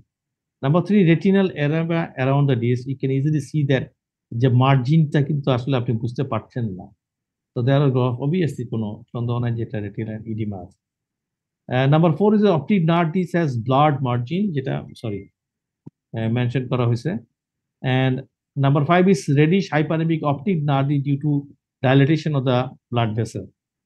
This is one. And last of all, possible white exudates on the optic nerve disc. এবং এখানে দেখেন যে disc obliteration হয়ে থাকলেও you do not expect to have such amount of extension of these lesions. So this is must be either white lack or white happening. So that's the reason why আপনি যখন description দিবেন, যদি আপনার কাছে মনে হয় ডিস্ক মার্জিন অবলিটারেটেড এটা mention করেন, যদি মনে হয় এটা ডাইলেটেশন আছে, এখানে যদি ব্লিডিং মনে হয় যে স্প্লিন্টার হ্যামোরেজের মতো মনে হচ্ছে মেনশন করেন। যদি স্প্লিন্টার লিখতে না পারেন হ্যামোরেজের কথা হলেও লিখবেন, হোয়াইট ফ্ল্যাক্স এর কথা লিখতে পারেন, এক্সুডেটস এর কথা লিখতে পারেন, কোন জায়গাটাতে আছে এটা আপনি ডেসক্রিপশন দিতে পারেন। And there are so many ways you can see the abnormality that is present in the ophthalmoscopy finding. So most likely এই সবগুলো ফাইন্ডিং এখানে আছে এবং এটা ডিউ টু পেপিলাইটিস। আমি বলবো যে এটা কি আপনারা পেপিলাইটিস বলছেন কিনা, that's important, due to methanol poison. কারণ পেপিলাইটিস অনেকগুলো কারণে হবে। একটা ইম্পর্টেন্ট কারণ হচ্ছে টক্সিক পেপিলাইটিস, যেটা টক্সিক ম্যাটেরিয়াল দেওয়া হয় এবং আমাদের পার্সপেক্টিভে বাংলাদেশের context is very important. Respiratory ডিস্ট্রেসের একটা ইম্পর্টেন্ট কারণ মেটাবলিক অ্যাসিডোসিস। এবং যখনই মিথানল পয়জনিং এর কথা ভাববেন তখনই মনে রাখবেন 4টা জিনিস সেটার বেসিক প্রিন্সিপাল ম্যানেজমেন্ট থাকবে। একটা হচ্ছে অ্যান্টিডোট, আইদার এটা ফমিপিজল দিয়ে দিতে পারেন, এটা আমাদের দেশে নাই, এই জন্য ইথানলের কথা লিখবেন। অল্টারনেটিভ দেওয়া হয়েছে বিকজ ফমিপিজল ইজ নট অ্যাবসেন্ট। যেহেতু যদি অ্যাবসেন্ট না থাকতো এটাই হয়তো সবার আগে আসতো। There is always a role of IV sodium bicarbonate, there will be always a role of folinic acid, and last of all hemodialysis. কেমন? আমাদের এখানে এটা একটা অনেক বড় প্রবলেম। ইথানলটা কিন্তু অনেক ধরনের এলিমেন্টস আসলে এগুলোর ব্যবহার আছে। ইভেন আমরা যে কালি ব্যবহার করি, ডাই ব্যবহার করি, গাড়িতে যেসব ফুয়েল গুলো থাকে এগুলাতে কিন্তু অনেক ধরনের ইয়া ব্যবহার থাকে। আরেকটা হচ্ছে যে স্পিরিটে খুব ইউজ করে অনেক সময় ঘরের বিভিন্ন ধরনের আপনি ভার্নিশ করবেন, ক্লিন করবেন, এগুলোর জন্য কিন্তু একটা ইউজ আছে। প্রবলেম হচ্ছে এটা নিজে কিন্তু খুব একটা টক্সিক না, কিন্তু আপনি যদি এটাকে কোনোভাবে অ্যাডাল্টারেট করেন অথবা ইথানলের সঙ্গে মিক্সিং আপ করেন, দেন ইট বিকামস রিয়েলি প্রবলেম। এবং কতগুলো জিনিস আমি আপনাদেরকে বলি যে সাধারণত এটা একটা অ্যাকুয়েট অল্প কয়েকদিনের ইলনেস করবে এবং আমাদের বাংলাদেশে তো মর্টালিটি অনেক হাই। কিন্তু কিছু কিছু ক্ষেত্রে এমন কেস আছে যেগুলা weeks long, months long methanol toxicity করে ফেলতে পারে in the tissue or in the eyes. শুধু আইয়ে কমপ্লিকেশন হয়ে ব্লাইন্ডনেস নিয়ে কয়েক মাসে প্রেজেন্টেশন, এ ধরনের কেসগুলো কিন্তু আছে। কিন্তু আপনি যদি অ্যাডাল্টারেশন করেন তাহলে আপনি খেয়াল করবেন, যদি 10 ml ও কেউ আপনি নেয় তাহলে সে ব্লাইন্ড হতে পারে, যদি 30 ml নেয় তাহলে সে ফ্যাটাল হতে পারে। So volume is very important regarding methanol mixing up with ethanol. এটা হচ্ছে যে ইম্পর্টেন্ট পয়েন্টটা। তো আমাদের এখানে যেটা হয় যে যখন আপনি হিস্ট্রি নিতে যাবেন দেখতে হবে যে এগুলো কি আসলে কোনো একটা গ্রুপসে হয়েছে কিনা। মানে এক বলা হয় যে ইথানল সম্পর্কে যে if you see a one patient then you will be sure that another patient is coming. তো এটার ইম্পর্টেন্সটা আছে এই জন্য যে আপনি তাহলে একটু সতর্ক হবেন আর কি পার্সপেক্টিভে, কিভাবে আপনি তাদেরকে ডিল করবেন, তাই না? এটা একটু সতর্ক হয়ে যাবে। তো আরেকটা বিষয় হচ্ছে, সরি আমি কি হারা বললাম,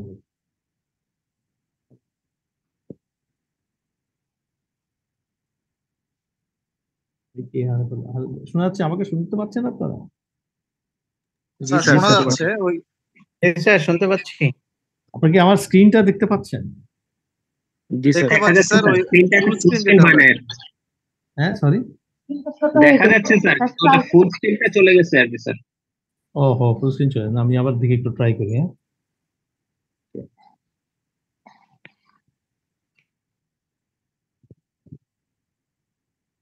হ্যাঁ এখন দেখতে পাচ্ছেন না?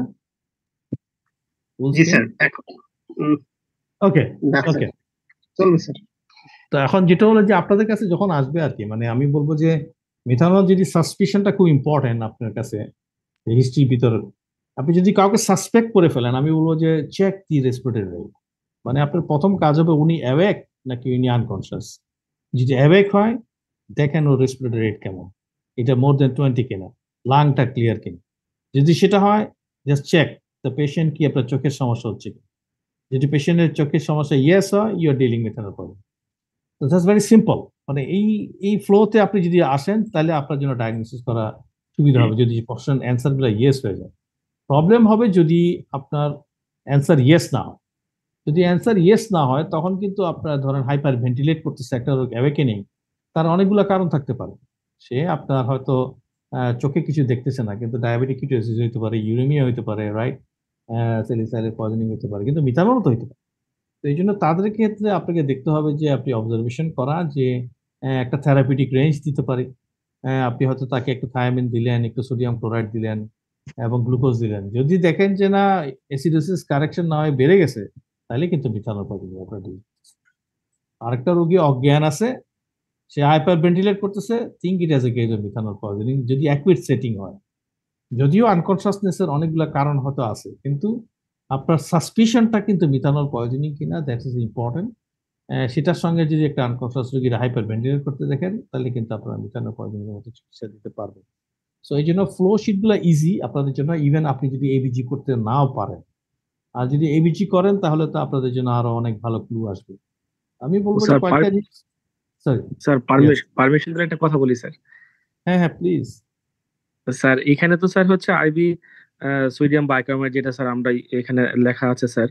তো ইউজুয়ালি স্যার বাংলাদেশের যে স্যার স্ট্রেন স্যার, সেটা হচ্ছে স্যার 7.5, আর ডেভিডসন তো স্যার যেখানে দেওয়া আছে যে হচ্ছে স্যার 8.4% স্যার 50 ml, যেটা স্যার কারেকশন করা হয় আর কি স্যার। স্ট্রেনটা তো স্যার একটু ডিফারেন্ট। আমরা তো স্যার বাইরের কান্ট্রি বুকগুলোকে আমরা ফলো করি, বাট আমাদের স্ট্রেন গুলো তো স্যার এটার সাথে মিলে না স্যার। আর এটা যদি স্যার আমরা 7.5 যেটা স্যার ইন 100 ml যেটা স্যার থাকে স্যার বাংলাদেশের স্ট্রেন গুলোতে স্যার, সোডি বাই কাপ যেটা স্যার, তাহলে স্যার আমরা সেটা কিভাবে স্যার আমরা দিব স্যার? বইতে সাথে লেখা আছে 50 ml 8.4% ইন ডেভিডসন স্যার, তাহলে স্যার আমরা এটা কিভাবে দিব স্যার একটু যদি বলতেন স্যার। Thank you sir. আচ্ছা আচ্ছা ঠিক আছে, থ্যাংক ইউ। আমি বলি আপনাকে, দেখেন শুধু 8.4% দিতে হবে বলে কোনো কথা নাই, এটার কিন্তু অনেকগুলো মিল। আপনি 8.4 আছে, 4.2 আছে, ইভেন 2.4% আছে, এগুলো দিয়েও আপনি দিতে পারেন। আপনি 8.4% যদি 50 ml দেন তাহলে 4.2% আপনি 100, ইভেন আপনি 250 ml পর্যন্ত দেওয়া যায়। 2.4% 500 ml পর্যন্ত দেওয়া যায়। ঠিক ঠিক একই রকম ভাবে 7.5% যেটা আছে এটারও কিন্তু স্ট্রেংথে আপনি 75 ml এর মতো দিতে পারবেন। এখানে সমস্যা হচ্ছে সোডি বাইকার্বনেট যদি দিতে হয় আসলে অনেক বেশি রেঞ্জে দিতে হবে। আমি আপনাদেরকে কয়েকটা শুধু ক্লু বলি। মিথানল পয়জনে আপনি বাইকার্বনেট যদি দিতে চান, আপনি একটা ফর্মুলা, হ্যাঁ একটু সিম্পল ফর্মুলা মনে রাখবেন, 0.3 into weight into base deficit. যেটা আসবে এটা আপনাকে রিপ্লেস করতে হবে। রিমেম্বার একটা জিনিস, যে বেস ডেফিসিটটা এখানে অনেক বেশি গুরুত্বপূর্ণ, পিএইচ না কেন। কারণ কি? কারণ রোগীগুলো হাইপার ভেন্টিলেট করবে। যে রোগীটা হাইপার ভেন্টিলেট করবে তার পিএইচ কমবে কিন্তু 7.2, 7.1, ইভেন 7 বিলো। তো ওইটা আপনাকে ডিকটেট করতেছে না কিন্তু কি পরিমাণ সিভিয়ারিটি ওর আছে। এই জন্য বেস ডেফিসিট দেখবেন। If somebody's base deficit is more than 15, if somebody's bicarbonate value is less than 10, if somebody's pH is less than 7, আপনি 4টা মডালিটি যে চিকিৎসার কথা বলছি আমি সবগুলো ফলো করবেন। ওকে, তাহলে ক্লু ভেরি সিম্পল, বাইকার্বনেট 10-এর নিচে কিনা, বেস ডেফিসিট 15-এর বেশি কিনা, এবং pH less than 7 কিনা। You all follow the 4 steps, including the hemodialysis. এখন আপনি যেটা দিচ্ছেন, আপনি যদি এবিজি করতে পারেন, আপনার সেটিং এ যদি এবিজি থাকে তাহলে তো সুবিধা, না আপনি বেস ডেফিসিট করে গিয়ে এটা বের করে ফেললেন। কেউ কেউ বলতে পারে স্যার আমাদের এখানে এবিজি হয় না, সবখানে এবিজি করতে পারে না, উপজেলায় নাই। তাহলে আমি বলবো 150 থেকে 250 ml 7% 5 যেটা, এটা 1 থেকে 2 ঘন্টার মধ্যে দিয়ে দেন এবং দেখেন রেসপিরেটরি রেট যেটা আপনার 20-এর বেশি ছিল এটা 20-এর নিচে নামছে কিনা। যদি 20-এর নিচে নামে তাহলে বুঝবেন যে বাইকার্বনেট দেওয়াটা ঠিক আছে। যদি সেটা না থাকে তারপর দেখেন ট্যাবলেট আছে কিনা, সোডি বাইকার্বনেট ট্যাবলেট 6 থেকে 10টা ট্যাবলেট খাওয়াই দিবেন প্রত্যেক ঘন্টায় ঘন্টায়, এভরি আওয়ার। তাহলে কতক্ষণ পর্যন্ত খাওয়াবেন? যতক্ষণ পর্যন্ত এসে হাইপার ভেন্টিলেশন লেস দেন 20 না। ওকে, so there are many modalities by which the bicarbonate can be given, এবং এগুলো যদি দেন এবং আর্লি দেওয়ার চেষ্টা করবেন, হায়ার ডোসেজে দেওয়ার চেষ্টা করবেন। অনেক ক্ষেত্রে বলা হচ্ছে যে ইভেন কিছু কিছু রোগীর ক্ষেত্রে 500 মিলিমোলের বেশি, 750, 800, 1000, 1200 মিলিমোল পর্যন্ত বাইকার্বনেট লাগতে পারে, depends on the severe metabolic acidosis. ঠিক আছে, তাহলে this is very important as quickly as possible. Ethanol fomepizole নিয়ে একটু বলি। ফোমিপিজল হচ্ছে বেস্ট আইডিয়াল, কারণ এটা সিলেক্টিভলি অ্যালকোহলিক ডিহাইড্রোজেনেজ এনজাইমকে ডেফিসিটকে বন্ধ করে এবং ওই জায়গায় দুইটা জায়গাতেই করে। আপনি তো ফর্মাল ডিহাইড বানাবেন, ফর্মাল ডিহাইড বানায় অ্যালকোহল থেকে আপনি ফর্মিক অ্যাসিড করতেছেন, দুটোটা জায়গায় কাজ করে। কিন্তু যদি ফোমিপিজল আমাদের এখানে অ্যাভেলেবল কোনো সময় আসে তাহলে এটা ব্যবহারটা খুব ইজি। এটা আইভি ইনফিউশন ড্রিপে দিতে হয় 15 milligram per KG body weight করে। সেটা দিলেন আপনি প্রথম দিকে 30 মিনিটের পরে, তারপরে 10 milligram per KG body weight করে এরকম 4টা ডোজ, তারপর আবার 15 মিলিগ্রাম পার কেজি করে আরো 2টা ডোজ। আর যদি এমন হয় যে আপনি বলতে পারতেছেন না যে ডায়ালাইসিস হচ্ছে কি হচ্ছে না, রোগীটাকে আমি কতদিন দেব, তাহলে মিনিমাম অন এন এভারেজে 5 থেকে 7 দিন দেবেন। যদি ডায়ালাইসিস কেউ করে তাহলে ডায়ালাইসিস যেখানে শেষ হয়ে যাবে তার 12 থেকে 24 ঘন্টা পর্যন্ত এই ফোমিপিজলটা আপনি মেনটেন রাখবেন। সেম প্রিন্সিপল অলসো হবে ফর দি ইথানল। কেমন? এখন আমাদের যেহেতু ফোমিপিজল নাই এই জন্য অনেকে ইথানল ব্যবহার করবে। ইথানলের ক্ষেত্রে 5% অ্যালকোহল, 10% আছে, 20%, 40% আছে। আমি বলবো যে আপনি যদি 5%-এর কথা চিন্তা করেন তাহলে 15 ml পার কেজি বডি ওয়েট। যদি আপনার 10% হয় তাহলে 7.5, যদি এটা আপনার 20% হয় তাহলে 4 ml পার কেজি বডি ওয়েট, যদি এটা 20%, 40% অ্যালকোহল হয় তাহলে 2, মানে অর্ধেক 50% কমে যাবে। That's it. খালি খেয়াল করবেন ডায়ালাইসিসে নেওয়ার সময় রোগীগুলোকে রেগুলার ড্রিঙ্কার কিনা আর নন রেগুলার ড্রিঙ্কার কিনা। রেগুলার ড্রিঙ্কারদের ডোজটা ডাবল হবে, নন ড্রিঙ্কারদেরকে ডোজটা 50% কম হবে ড্রিঙ্কার থেকে। এটা হচ্ছে ইথানলের জন্য। আর বাকি হলো ফলিনিক অ্যাসিড, যদি আইভি দেন 50 মিলিগ্রাম 6 আওয়ারলি দিবেন, আর যদি আইভি না থাকে ওরাল দেন তাহলে যথারীতি আপনাকে কিছু ট্যাবলেট 4 থেকে 6টা ট্যাবলেট খাওয়া দিতে হবে 4 থেকে 6 ঘন্টা পর পর। কারণ 5 মিলিগ্রামের ট্যাবলেটটা 50 মিলিগ্রাম করতে আপনার 10টা ট্যাবলেট খাওয়াইতে হবে। এই জন্য 50 মিলিগ্রাম 6 আওয়ারলি হচ্ছে the ideal dose for folinic acid. হেমোডায়ালিসিসের ক্ষেত্রে ইন্টারমিটেন্ট হেমোডায়ালিসিস অথবা সিআরআর যেটাই করেন না কেন দুইটারই উপকার আছে, কিন্তু intermittent haemodialysis has been found to be have far better than the CRRT patients with the methanol poisoning for sure. আমরা মিথানল পয়জনিং একটা গাইডলাইন করছি এনসিডিসি তরফ থেকে। খুবই চমৎকার গাইডলাইনটা, এটা খুব ইজি, ভেরি ইউজার ফ্রেন্ডলি। এটা যদি একটু জোগাড় করে রাখতে পারেন আপনারা, অল্প কথার বই, খুব একটা বেশি না কিন্তু ওয়ার্দি। আরেকটা হচ্ছে যে ভেরি রিসেন্টলি আমরা একটা পয়জনিং এর গাইডলাইন স্টাবলিশ করছি এনসিডিসি তরফ থেকে। এই পয়জনিং এর বইটা আপনারা কালেক্ট করেন, সেখানে মিথানলের চ্যাপ্টার আছে, সেখানে কিন্তু আমি যে কথাগুলো বললাম ডোজ থেকে শুরু করে চার্টে খুব সুন্দর করে লেখা আছে। এটাতে আপনাদের জন্য অনেক বেশি উপকার হবে আর কি, যদি নিতে পারেন, হাইলি বেনিফিশিয়াল। ওকে এভরিওয়ান, এবং সেখানে বলা আছে যদি আপনি এবিজি করতে না পারেন তাহলে কিভাবে ম্যানেজ করবেন, যদি এবিজি করতে পারেন তাহলে কিভাবে ম্যানেজ করবেন। এবং এই পয়েন্ট যেগুলো আমি অ্যাড্রেস আজকে করলাম এগুলো দেখবেন যে ওখানে সুন্দর করে লেখা আছে। এর ব্যাপারটা হয়তো অনেক কিছু লেখা নাই, কিন্তু আহ, বাকি যেসব গুলা দরকার এগুলো লেখা আছে। কারণ এর ক্ষেত্রে যেসব মডালিটি অফ চিকিৎসাগুলো ইদানিংকালে আমরা অনেকে দিচ্ছি, ইরাথ্রোপয়েটিন দেওয়া, মিথাইলপ্রেডিসন, এগুলোর কিন্তু কোনো আসলে ক্লিনিক্যাল ট্রায়াল নাই, এগুলোর কোনো আসলে কোনো হাই কোয়ালিটি এভিডেন্স কিন্তু নাই। কিন্তু বাকি যেগুলো আছে, fomepizole, ethanol, IV sodium bicarbonate, folinic acid এবং হেমোডায়ালিসিস, প্রত্যেকটার কিন্তু হাই কোয়ালিটি এভিডেন্স গুলো আছে। তো এই জন্য ওগুলাকে সামঞ্জস্য করেই কিন্তু আমাদের এই ইথানলের চ্যাপ্টার লেখাটা যদি পড়েন আমি মনে করি সবাই। তো থ্যাংক ইউ ভেরি মাচ। তাহলে আমরা এখানে মিথানলটা শেষ করি, নেক্সট স্টেশনে যাই, আপনাদের জন্য সুবিধা হবে। এটা হচ্ছে স্টেশন 4। ইয়েস ইয়েস ইয়েস বলেন বলেন। স্যার একটু যদি স্যার মানে কাইন্ডলি স্যার ওই যে প্রচারটা যদি একটু বলতেন স্যার, যে অ্যাওয়াক যদি স্যার পেশেন্ট অ্যাওয়াক থাকে তাহলে রেসপিরেটরি রেট দেখবো, তারপরে কি দেখবো স্যার, একটু যদি আবার বলতেন স্যার। আচ্ছা, যদি রোগী অ্যাওয়েক থাকে অথবা আনকনশাস থাকে, অ্যাওয়েকের পরে আপনি দেখবেন যে হাইপার ভেন্টিলেট করে কিনা। অ্যাডাল্টের জন্য হাইপার ভেন্টিলেশন মানে মোর দেন 20-25। যদি হাইপার ভেন্টিলেট করে রোগীটাকে, তারপরে প্রশ্ন হবে যে রোগী চোখে দেখছে কিনা, আপনি অপথলমোলজি করলেন কেন, রোগী চোখে দেখে কিনা। রোগী চোখে যদি না দেখে, অপথলমোলজি যদি আপনি ফাইন্ডিং পান, then your diagnosis is methanol poison. Very simple. Unconscious রোগী আপনি হাইপার ভেন্টিলেট করতেছেন, তখন আর চোখও দেখতে হবে না। এই আপনার কাছে সাসপিশন আছে ও একটা জায়গায় ছিল ক্লাব পার্টিনারি করতে, it is a methanol poison. কিন্তু আপনার সবার আগে কিন্তু সাসপেক্ট মিথানল পয়জনিং শব্দটা আসতে হবে। আপনি সাসপেক্ট করেছেন কিনা কোনো কারণে। এবং আমি আবারও বলি, এগুলো সাধারণত দেখবেন যে লোয়ার লোয়ার ক্লাসে অথবা মিডল ক্লাসে হবে। ইউজুয়ালি তো ইথানল যারা খাচ্ছে তাদের প্রবলেম হবে না। রোগীগুলো আপনার কাছে 12 থেকে 24 ঘন্টার মধ্যে আসে কিনা। যদি কোনো রোগী বলে যে উনি অ্যালকোহল খাইছে 2 ঘন্টার মধ্যে উনি চলে আসছেন, এটা মিথানল পয়জনিং না। তো যাই হোক, এটা ইথিলিন গ্লাইকল হইতে পারে, ইথানল গ্লাইকল, কিন্তু এটা মিথানল না। মিথানলের রোগীগুলো আসবে ইউজুয়ালি খারাপ হবে 12 থেকে 24 ঘন্টায়। একটা অ্যাবডোমিনাল পেইন, ভমিটিং, এসব কমপ্লেন থাকবে। কেউ কেউ ভিজুয়াল কমপ্লেন করবে, কিন্তু আরেকটা প্রবলেম এসে বলবে আমার খারাপ লাগতেছে, আমার শ্বাসকষ্ট হচ্ছে, অথবা ফিলিং অফ ডিজনিয়া, মানে মেটাবলিক অ্যাসিডোসিস চলতেছে। তাহলে এই জিনিসগুলো নিয়েই কিন্তু সে আসবে। এবং দি পাওয়ার অফ দি আওয়ারটা খুব important. Usually less than 6 hours এ মিথানল পয়জনিং এগুলো আসে না। তারপরে আসবে 12 থেকে 24 ঘন্টা, 24 ঘন্টার পরে এগুলা অনেক বেশি খারাপ হয়ে যাবে যদি আপনি আনঅ্যাটেন্ডেড অথবা কোন রকম মেজারমেন্ট না করেন। এবং করার সময় অ্যাওয়েকেনিং, আনঅ্যাওয়েকেনিং আর হাইপারভেন্টিলেশন, ভিজুয়াল, এই কয়েকটা জিনিস দিয়ে দেখেন। যদি এবিজি করেন, এবিজির ভিতর কয়েকটা জিনিস দেখবেন যে বাইকার্বনেট লেস দেন 10 কিনা, বেস ডেফিসিট অনেক বেশি কিনা, আপনার পিএইচ লেস দেন 7 কিনা। কারো যদি বেস ডেফিসিট মোর দেন 20 থাকে, আপনি বুঝবেন যে আপনার 500 মিলিমোলের মতো সোডিয়াম বাইকার্বনেট লাগবে এই রোগীটাকে খরচ করে। কেমন? তো this is the few things.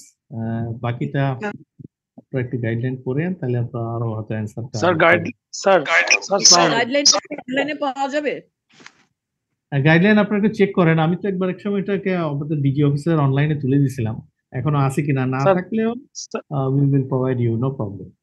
আমাকে বলিয়েন। স্যার আপনি স্যার যে ম্যানেজমেন্ট বলছেন স্যার, আসসালামু আলাইকুম স্যার, জি জি এগুলো ভেরি স্পেসিফিক স্যার। জেনারেল ম্যানেজমেন্টের মধ্যে আমরা যে আইভি ফ্লুইড, তারপরে এনএসসি, সোডিয়াম ক্লোরাইড, তারপর হচ্ছে ডিএ দিব, ওগুলো স্যার আমরা কি লিখতে পারবো? না, ওগুলো আপনি দিবেন কখন? যখন আপনার সাসপেশন আছে কিন্তু আপনি কোন রকম অ্যান্সার, আপনি হাইপার ভেন্টিলেশনও পাচ্ছেন না, ভিজুয়াল ডিস্টারবেন্সও পাচ্ছেন না।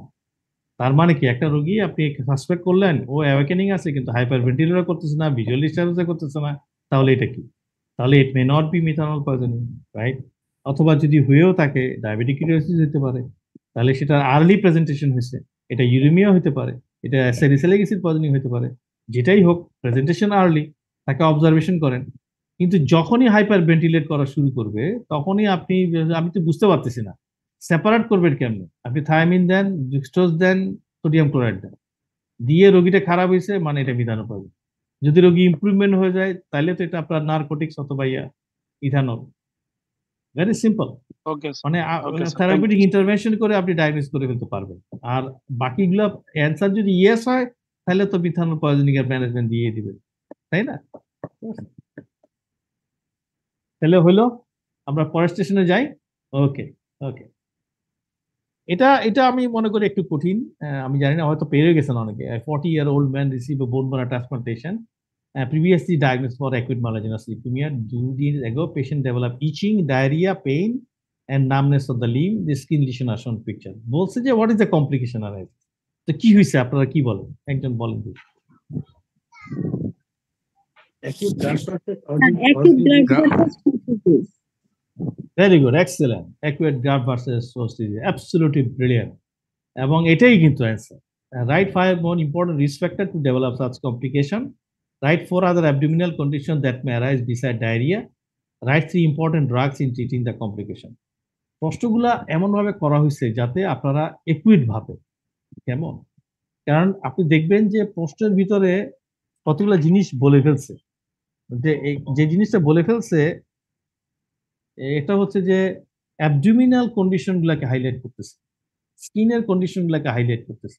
মানে কি, আপনি যখন অ্যাকুইট থেকে ক্রনিক আলাদা করতে চাবেন, খেয়াল করবেন আইদার স্কিনে problem, GI problem, liver problem, এগুলোকে অ্যাড্রেস করছে কিনা। এবং অন্য কোনোগুলো যদি অ্যাড্রেস না করে তাহলে কিন্তু এটা আপনার graph versus host disease, sorry এটা কিন্তু acute graft versus host disease হবে, ক্রনিক না কিন্তু। আর যদি ক্রনিক হয় তাহলে আপনি বুঝবেন যে আপনাকে অনেকগুলো অর্গানের কথা বলবে। আরেকটা হলো টাইম ফ্রেম দিবে আপনাকে, 2 সপ্তাহের মধ্যে হচ্ছে, 100 দিনের মধ্যে হচ্ছে। তো 100 ডেজ বিয়ন্ড এবং 100 ডেজ আপনি আলাদা করে ফেলেন। 100 দিনের আগে যাই লেখুক না কেন, আপনি কিন্তু গ্রাফ ভার্সাস ডায়াগনোস করার চেষ্টা করবেন যদি স্কিন লিশন হয়। এখন স্কিন লিশনটা দেখেন কতগুলো ব্লিস্টারের মতো, কতগুলো আপনার ইয়ার মতো, ম্যাকুলোপ্যাপুলার মতো, কতগুলো আপনার নোডুলার মতো। যখন কাছাকাছি লিশন গুলা, কোনোটা নোডুলার হচ্ছে, কোনোটা ভেসিকুলার হচ্ছে, কোনোটা পাস্তুলার হচ্ছে, এবং সেটা যদি বোন ম্যারো ট্রান্সপ্লান্টেশন হয়, you are obviously dealing graft versus. এটা অন্য কোনো স্কিন ইনফেকশন না। কেউ বলতে পারে যে না, এদের ইমিউনোসাপ্রেসর কন্ডিশন থাকে, এটা একটা ভাইরাস, উইটলে হইতে পারে ভাইরাস। নো, আপনি because the lesions are multiple age এবং ডিফারেন্ট কাইন্ড। এই শুধু ইরাইথেমেটাস, ম্যাকুলোপ্যাপুলার না, এটার সঙ্গে আবার কেন বুল অ্যাড হয়ে গেল, কেন এটা ইয়ার মতো একটা ভেসিকলস ডেভেলপমেন্ট করলো, পাস্তুলাস হয়ে গেল। So it will not be happen to other kind of viral lesion, যেখানে আপনি গ্রুপস অফ ভেসিকল পাইলে ভেসিকলি পাবেন, তাই না? তো এই জন্য, এবং যদি আপনাকে লিভার ফাংশনটাকে অনেক বেশি ইম্পেয়ারমেন্ট দেখায়, কোনো রকম জিআই ট্র্যাক্টের কথা বলে, you are dealing acute graft versus host disease. এবং এটার জন্য অনেকগুলো প্রাইমারি সেকেন্ডারি ড্রাগগুলো আছে, এগুলো আমি আপনাদেরকে হয়তো কিছু বলবো। তার আগে অ্যান্সারগুলো দেখেন যে acute graft versus host disease, অ্যাকুইটের জন্য নম্বর আলাদা করতে পারে, গ্রাফ ভার্সাসের জন্য করতে পারে। দেয়ার পয়েন্ট এখানে রিস্ক ফ্যাক্টরের ভিতর ইম্পর্টেন্ট হচ্ছে ইনক্রিজ এইজ, কারণ দেখবেন যে এল্ডারদের দিকে বেশি হয়। এইচএলএ মিসম্যাচ একটা ইম্পর্টেন্ট, সেক্স মিসম্যাচ একটা ভেরি ইম্পর্টেন্ট। যদি কোনো ফিমেল ডোনার মেল রেসিপিয়েন্ট থাকে তাদের এটা বেশি হয়, এটা প্রমাণিত। ইরাডিয়েশন, এটা আপনারা জানেন, ইরাডিয়েশন যদি হয় অনেক বেশি হয়। আর সাব অপটিমাল ইমিউনোসাপ্রেশন। এখনকার সময় বলে যে আপনি তো প্রোপাইলেক্সিস দিবেন, দেওয়ার সময়টাতে সাইক্লোস্পুরিনকে চুজ করলেন, ওকে ফাইন, প্লাস মাইনাস ট্যাক্রোলিমাসকে বললেন, ওকে ফাইন। কেউ কেউ বলে এটার সঙ্গে এডিশন আপনি ম্যাথোট্রিক্সের দেন, ওকে ফাইন, কিন্তু never should be just one, it should be always 2 or more. এখনকার সময় বলে যে সাইক্লোস্পুরিন অথবা ট্যাক্রোলিমাস প্লাস ম্যাথোট্রিক্সের plus steroid should be a primary prophylaxis for the graft. যদি সেটা হয় তাহলে গ্রাফ ভার্সাস হোস্ট ডিজিজের সমস্যাটা কমে যাবে অথবা কম থাকবে। একেবারে হবে না এটা আপনি বলতে পারবেন না, কিন্তু কম হবে, this is for sure. Days এর ভিতরে আপনাকে 2 সপ্তাহ, 3 সপ্তাহ, 45 ডেজ একটা মনে রাখবেন, এগুলো হচ্ছে কমনার, এই সময়ের ভিতরে আসবে। কিন্তু you have a range of 100 days. এই 100 ডেজ এর মধ্যে লিখলে আপনি তাকে অ্যাকুইট রাখবেন, পরে আপনি ক্রনিক। লিভার ফাংশনটাকে খুব সচেতনে হয়তো এখানে দেওয়া হয় না, যাতে আপনি একটু বায়াস থাকেন, এই জন্য মেনশন করা হয়েছে। নামনেস অফ দ্য লিম্বস কে করা হয়েছে যাতে আপনার থিঙ্কিং প্রসেসটা একটা অন্যদিকে যায় কিনা দেখার জন্য। কিন্তু পেইনের কথা বলা হয়েছে কেন? Remember, the skin lesion will be painful. Remember, the skin lesion will be itchy, and most of the skin lesion will not have a cicatrization. Scarring হওয়ার সম্ভাবনা কম, হ্যাঁ, এবং lot of GI tract problem. এই জন্য GI ট্র্যাক্টকে address করে কিন্তু আমি দেখবেন একটা প্রশ্ন আপনাদেরকে দিয়েছি আর কি। এবং ওটা আপনারা বুঝেন কিনা, ডায়রিয়া ছাড়াও মেল অ্যাবজর্পশন হতে পারে, আইলিয়াস ডেভেলপমেন্ট হতে পারে, abdominal pain, serious colicky abdominal pain, only colicky abdominal pain, এবং ascites. These are the 4 kind of presentation that acute graft versus host ডিজিজে অ্যাবডোমিনাল প্রেজেন্টেশন হতে পারে বিসাইড ডায়রিয়া। ডায়রিয়াকে আনার উদ্দেশ্য হচ্ছে ডায়রিয়া হচ্ছে মোস্ট কমন অ্যামং দ্যাম। কেমন? যদি বয়স্ক মানুষ পান তাহলে অনেকের কিন্তু শুধু আপার জিআই সিমটোম্যাটোলজি, আমার খুব অ্যানোরেক্সিয়া হচ্ছে, ভমিটিং হচ্ছে, নট দ্য ডায়রিয়া। কিন্তু এটা কিছুতেই কারেকশন হচ্ছে না গ্রাফটিং এর পরে যদি হয় তাহলে কিন্তু আপনারা সাসপেক্ট করবেন যে এটা most likely acute graft versus host disease because of the elderly issue. এল্ডারলিদের কিন্তু এগুলো বেশি। আরেকটা পয়েন্ট বলি, একটা হচ্ছে যে এগুলাকে কিন্তু ভাগ করা আছে। আমি এত ডিটেইলে আপনাদেরকে যাব না আজকে, যেহেতু সময় নেই। কিন্তু স্টেজ 1, 2, 3, 4 আছে। আপনি যদি স্টেজ 1, 2 তে যান তাইলে হয়তো স্কিন ডিশন থাকলে স্মল অ্যামাউন্ট অফ টপিক্যাল দিয়ে ম্যানেজ করা যায়। কিন্তু যদি স্টেজ 3, 4 এ যান তাহলে কিন্তু আপনাকে অনেক বেশি পরিমাণ ইমিউনোসাপ্রেসিভ এজেন্টের কথা, মিথাইল পেন্টিসনের কথা লিখবেন। এগুলার কিন্তু ভাগ করা আছে দেখবেন, ড্রাগ, প্রাইমারি, সেকেন্ডারি। আমি অত জটিলতায় যাই না। আমি বলছি যে আপনারা খালি আইডো, স্টেরয়েড, সাইক্লোস্পোরিন, সাইক্লোসফসফামাইড এই কথাগুলো লিখতে পারলে আই উইল বি হ্যাপি। কিন্তু আইডিয়ালি আপনি যদি বলতে চান তাহলে প্রাইমারি ড্রাগের ভিতরে আপনার অ্যান্টিথাইমোসাইড গ্লোবুলিন আছে। এটার কিন্তু ইম্পর্টেন্স এখন অনেক বেশি।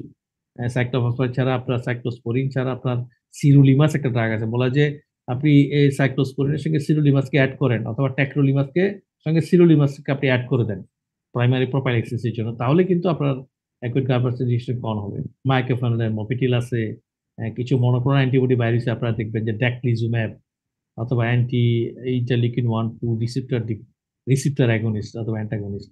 এই যে জিনিসগুলো আছে এগুলোকে আপনি প্রাইমারি মডালিটি অফ চিকিৎসা বলবেন।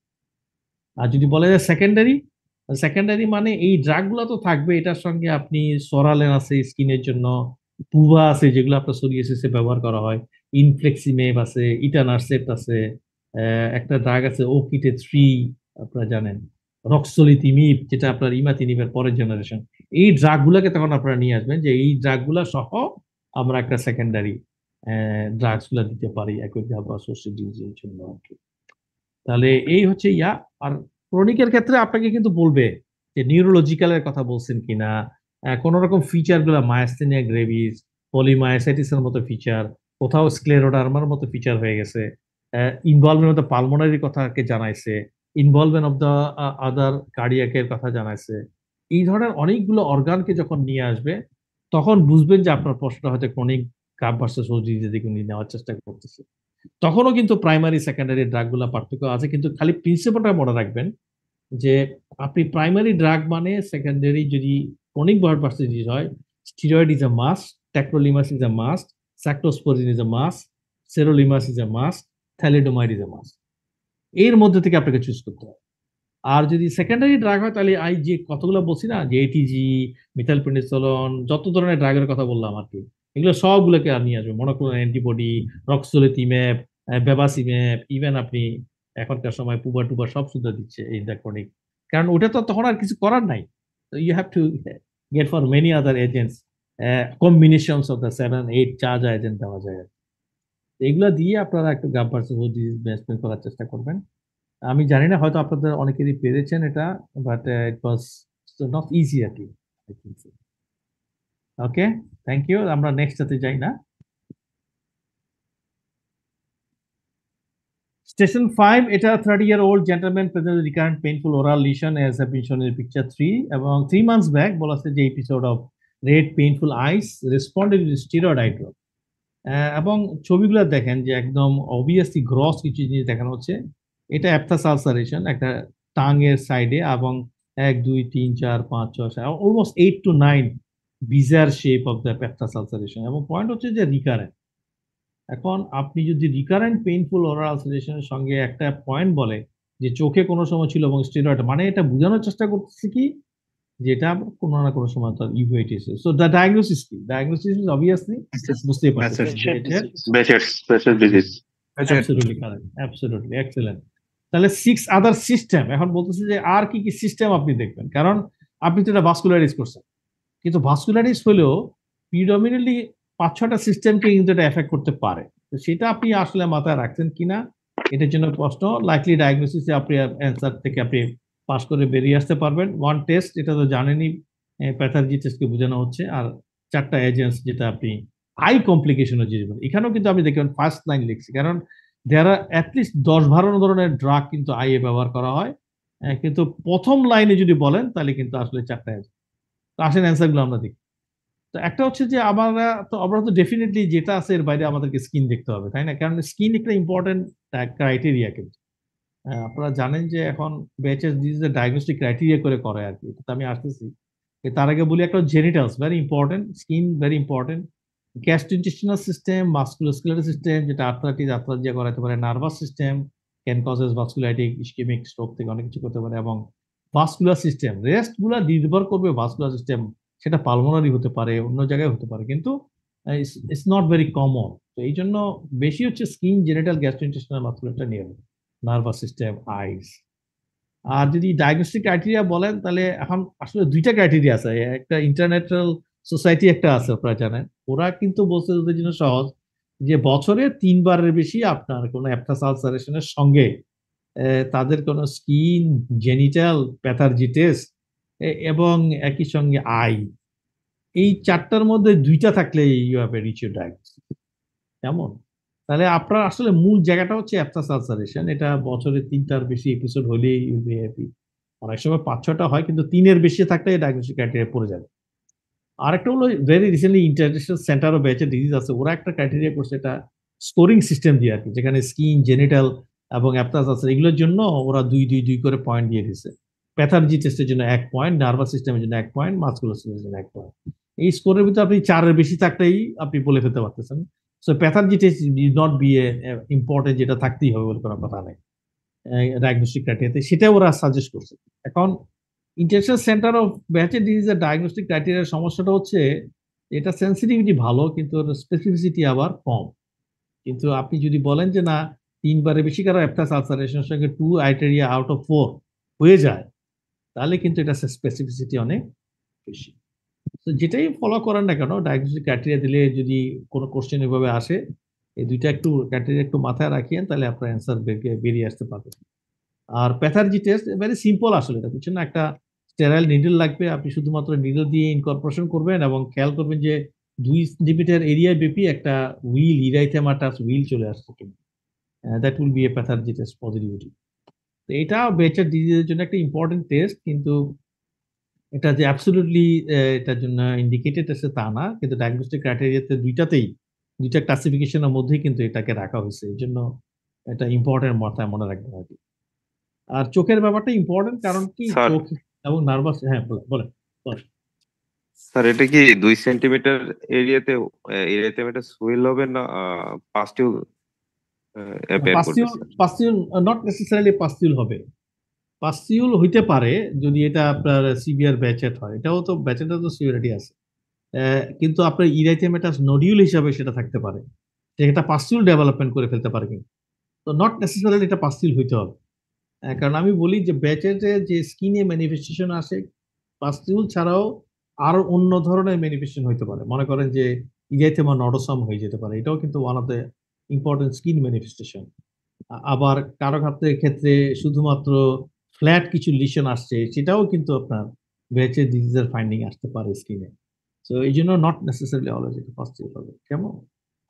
চোখটা খুব ইম্পর্টেন্ট, এই জন্য কি জানেন কি, চোখটা আসলে মানে সিভিয়ার যেসব সাইনগুলো চিন্তা করা হয় তাকে ওয়ান অফ দ্য বলা হয়, কারণ আপনি অ্যান্টেরিয়র ইউভেটিস, পোস্টেরিয়র ইউভেটিস যদি হয়ে যায় এবং যদি রিকারেন্ট কারো হয় আর কি, তাহলে সমস্যা হচ্ছে যে আসলে পরবর্তী সময় এগুলো আসলে প্যানপথলমাইটিসের দিকে চলে যায়, কারো কারো ব্লাইন্ডিংও হয়ে যেতে পারে আর কি। এই জন্য আপনি স্টেরয়েড আই ড্রপ দিচ্ছেন কিনা, টপিক্যানাম দিচ্ছেন কিনা, সাইক্লোস্পোরিন দিচ্ছেন কিনা, কলচিচিন দিচ্ছেন কিনা, এগুলো চারটাকে বলা হচ্ছিল ফার্স্ট লাইন, কিন্তু এর বাইরেও থ্রি প্রাইম, ট্রিক্সাইড থেকে শুরু করে দেয়ার আর মেনি এজেন্টস যেগুলো আসলে চোখের জন্য দেওয়া হয়, কিন্তু প্রাইমারিলি এই 4টা ড্রাগের মধ্যে আপনাকে রাখার চেষ্টা করতে হবে যদি প্রথম লাইন বলেন। তারপরে ওগুলো আসলে সব সেকেন্ড লাইন অফ ড্রাগ, যদি এগুলো রেসপন্স না করে তখন ব্যাচের ডিজিজের দিলেন। এটা কিন্তু আইয়ের কথা বলা হচ্ছে, আপনি অ্যাজ এ হোল যদি আপনি ব্যাচের ডিজিজের চিকিৎসার কথা বলেন তাহলে তো আপনার অবশ্যই ইমিউনোসাপ্রেসিভ এজেন্ট থেকে শুরু করে ওগুলো আসবে, এগুলো নির্ভর করবে কোন অর্গান আপনি ইনভলভমেন্ট করতেছেন তার উপরে। So that's very interesting. এটা আমি আশা করি অনেকেই পারছেন, এটা পাওয়ার কথাও, কিন্তু হয়তো অ্যান্সারের যেসব মডালিটি গুলো দেওয়া হয়েছে এগুলো সবগুলো যদি টাচ করতে পারছেন কিনা আমি জানি না, but that was a very standard question. Section 6 এ আসেন, 35-year-old man present with new onset loin pain haematuria, এটাও গাইডেড করা হয়েছে আপনাদেরকে অনেক। An abdominal CT scan is done which is shown here and look at the picture and answer relevant. এখন এটা মূলত আছে অ্যাবডোমিনাল সিটি স্ক্যান থেকে আপনারা বুঝতে পারেন, কিন্তু দেখতেই পাচ্ছেন এটা বিরাট কিডনি, এটা বিরাট কিডনি এবং এখানে পলিসিস্টিক। এডিপিভিডি হ্যাঁ, এডিপি। হ্যাঁ, বলেন। Autosomal dominant polycystic kidney disease. Exactly. তাহলে এখনকার সময় আমাদেরকে ওটাই বলতে হবে, অ্যাডাল্ট অনসেট এগুলো আমরা বলবো না, যে autosomal dominant polycystic kidney disease আর autosomal recessive polycystic kidney disease. একটা সময় অটোজোমাল রিসেসিভকে বলা হইতো যে ইনফ্যান্টদের ওটা হইলে তখন এটা বলা হয়, কিন্তু এটা আসলে ইনফ্যান্ট বলে আলাদা করে ফেলা উচিত হবে না, কারণ অনেক চাইল্ড আছে যাদের কিন্তু autosomal recessive polycystic kidney disease হতে পারে আর কি, এবং তাদের ক্ষেত্রে কিন্তু এক ধরনের ইস্যুগুলো থাকে। আবার অ্যাডাল্টের মধ্যে সাধারণত adult dominant autosomal dominant presentation হয়, কিন্তু নট নেসেসারিলি যে সব সময় যে আপনি অটোজোমাল ডমিনেন্ট অ্যাডাল্ট পাবেন। বুঝতে পেরেছেন আমার কথা? এই জন্য কিন্তু আমাদের ওই অ্যাডাল্ট অনসেট বলা অথবা চাইল্ডহুড বলা এগুলো কিন্তু বাতিল করে দিতে হবে। লিশনটা আপনারা তো সহজেই বুঝতে পারতেছেন। অ্যান্সার গুলো 5 আদার অর্গান কি কি ইনভলভমেন্ট আছে, কি কি অর্গানের কথা লিখছেন আমি জানি না, কিন্তু ইম্পর্টেন্ট পয়েন্ট হচ্ছে যখন আদার অর্গান বলতে হবে একই ধরনের সিস্ট কিন্তু অন্য জায়গায় হতে পারে। সেই জন্য লিভারে সিস্ট হতে পারে, প্যানকিজে হতে পারে, স্প্লিনে হতে পারে। লিভার, প্যানকিজ, স্প্লিন কাছাকাছি থাকে, তিনোটাই লিখে ফেলবেন, তাহলে আপনাদের জন্য সুবিধা হবে। কেমন? এবং একটা জিনিস মনে রাখবেন যে অটোজোমাল ডমিনেন্ট অ্যাডাল্ট যে লিভার ডিজিজ গুলা থাকে, সিস্টিক ডিজিজ, সেখানেও কিন্তু আবার প্রিডমিনেন্টলি রেনাল সিস্ট থাকে। তবে সেখানে রেনাল সিস্টের সংখ্যা কিন্তু কখনো 4টার বেশি হবে। কেমন? এই জন্য আপনি adult autosomal dominant predominantly adult polycystic liver disease যদি বলেন, সেখানে অনেক বেশি পরিমাণ কিডনির সমস্যার কথা বলবেন না, হয়তো সিস্ট থাকতে পারে অল্প কিছু, কিন্তু problem of the adult on autosomal dominant polycystic kidney disease that আপনি লিভারে অনেক সিস্ট হতে পারে, প্যানকিজে হতে পারে, স্প্লিনে multiple. Brain is in organ, যেটা আপনারা জানেন যে সেখানে একটু অনেক সময় হ্যামারেজ হয়। Heart is another very important organ that can be involve. তো এই জন্য ভাইটাল 5টা অর্গান আসলে এখানে ইনভলভমেন্ট হতে পারে, এটা আমাকে মেনশন করা। আর বলা হয়েছে যে কি কন্ডিশন গুলো ক্যাটাস্ট্রফ হয়, বুঝতেই পারতেছেন যে অ্যানিউরিজম সবচেয়ে বড় সমস্যা আছে, সাবআরকান হ্যামারেজ যদি এটা রাপচার করে যায়। Renal failure is always a big problem, কারণ সবচেয়ে বড় সমস্যা হচ্ছে অটোসোমাল ডমিনেটেড, এটা প্রেজেন্টেশনটা রেনাল ইম্পেয়ারমেন্ট নিয়ে আসতে পারে এবং সাধারণত এটা প্রগ্রেসিভ হয়, ইন্টারভেনশন গুলোর খুব একটা রোল থাকে না।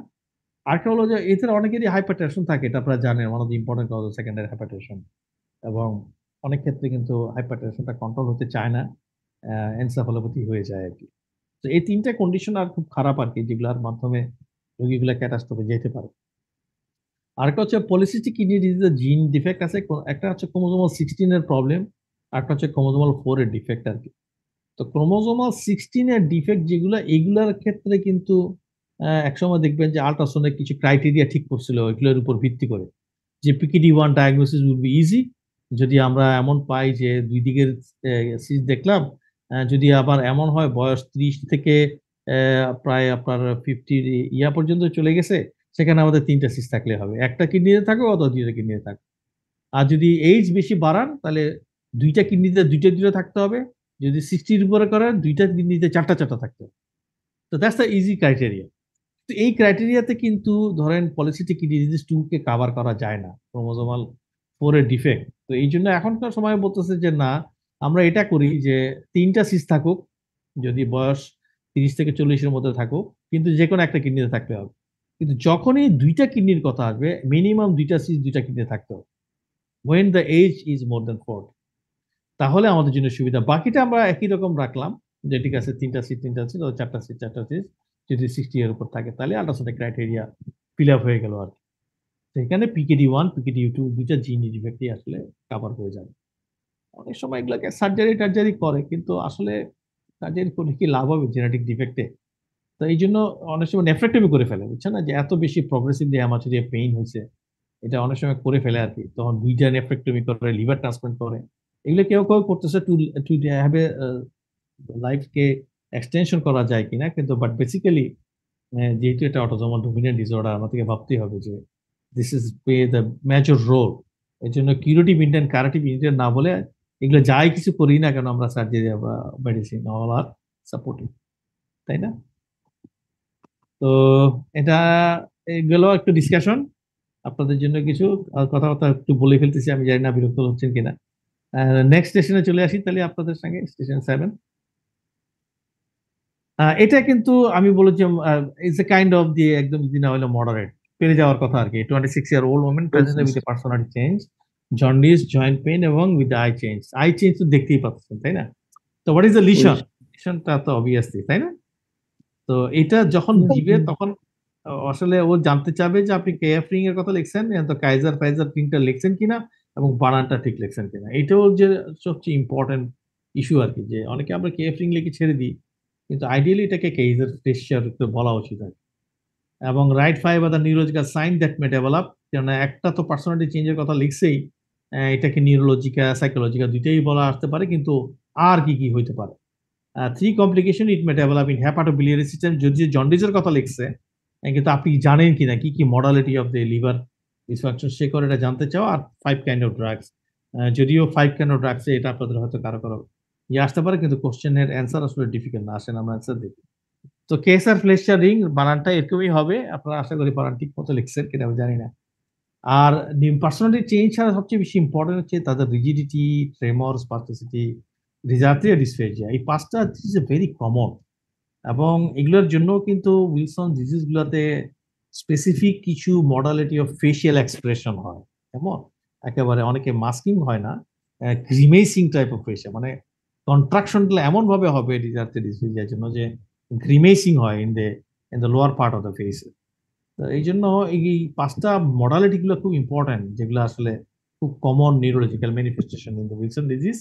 এটা আপনারা একটু মেনশন করবেন। লিভারের ক্ষেত্রে এটা হেপাটাইটিস করতে পারে, আপনি বলতে পারেন অ্যাকুট লিভার ফেলিওর।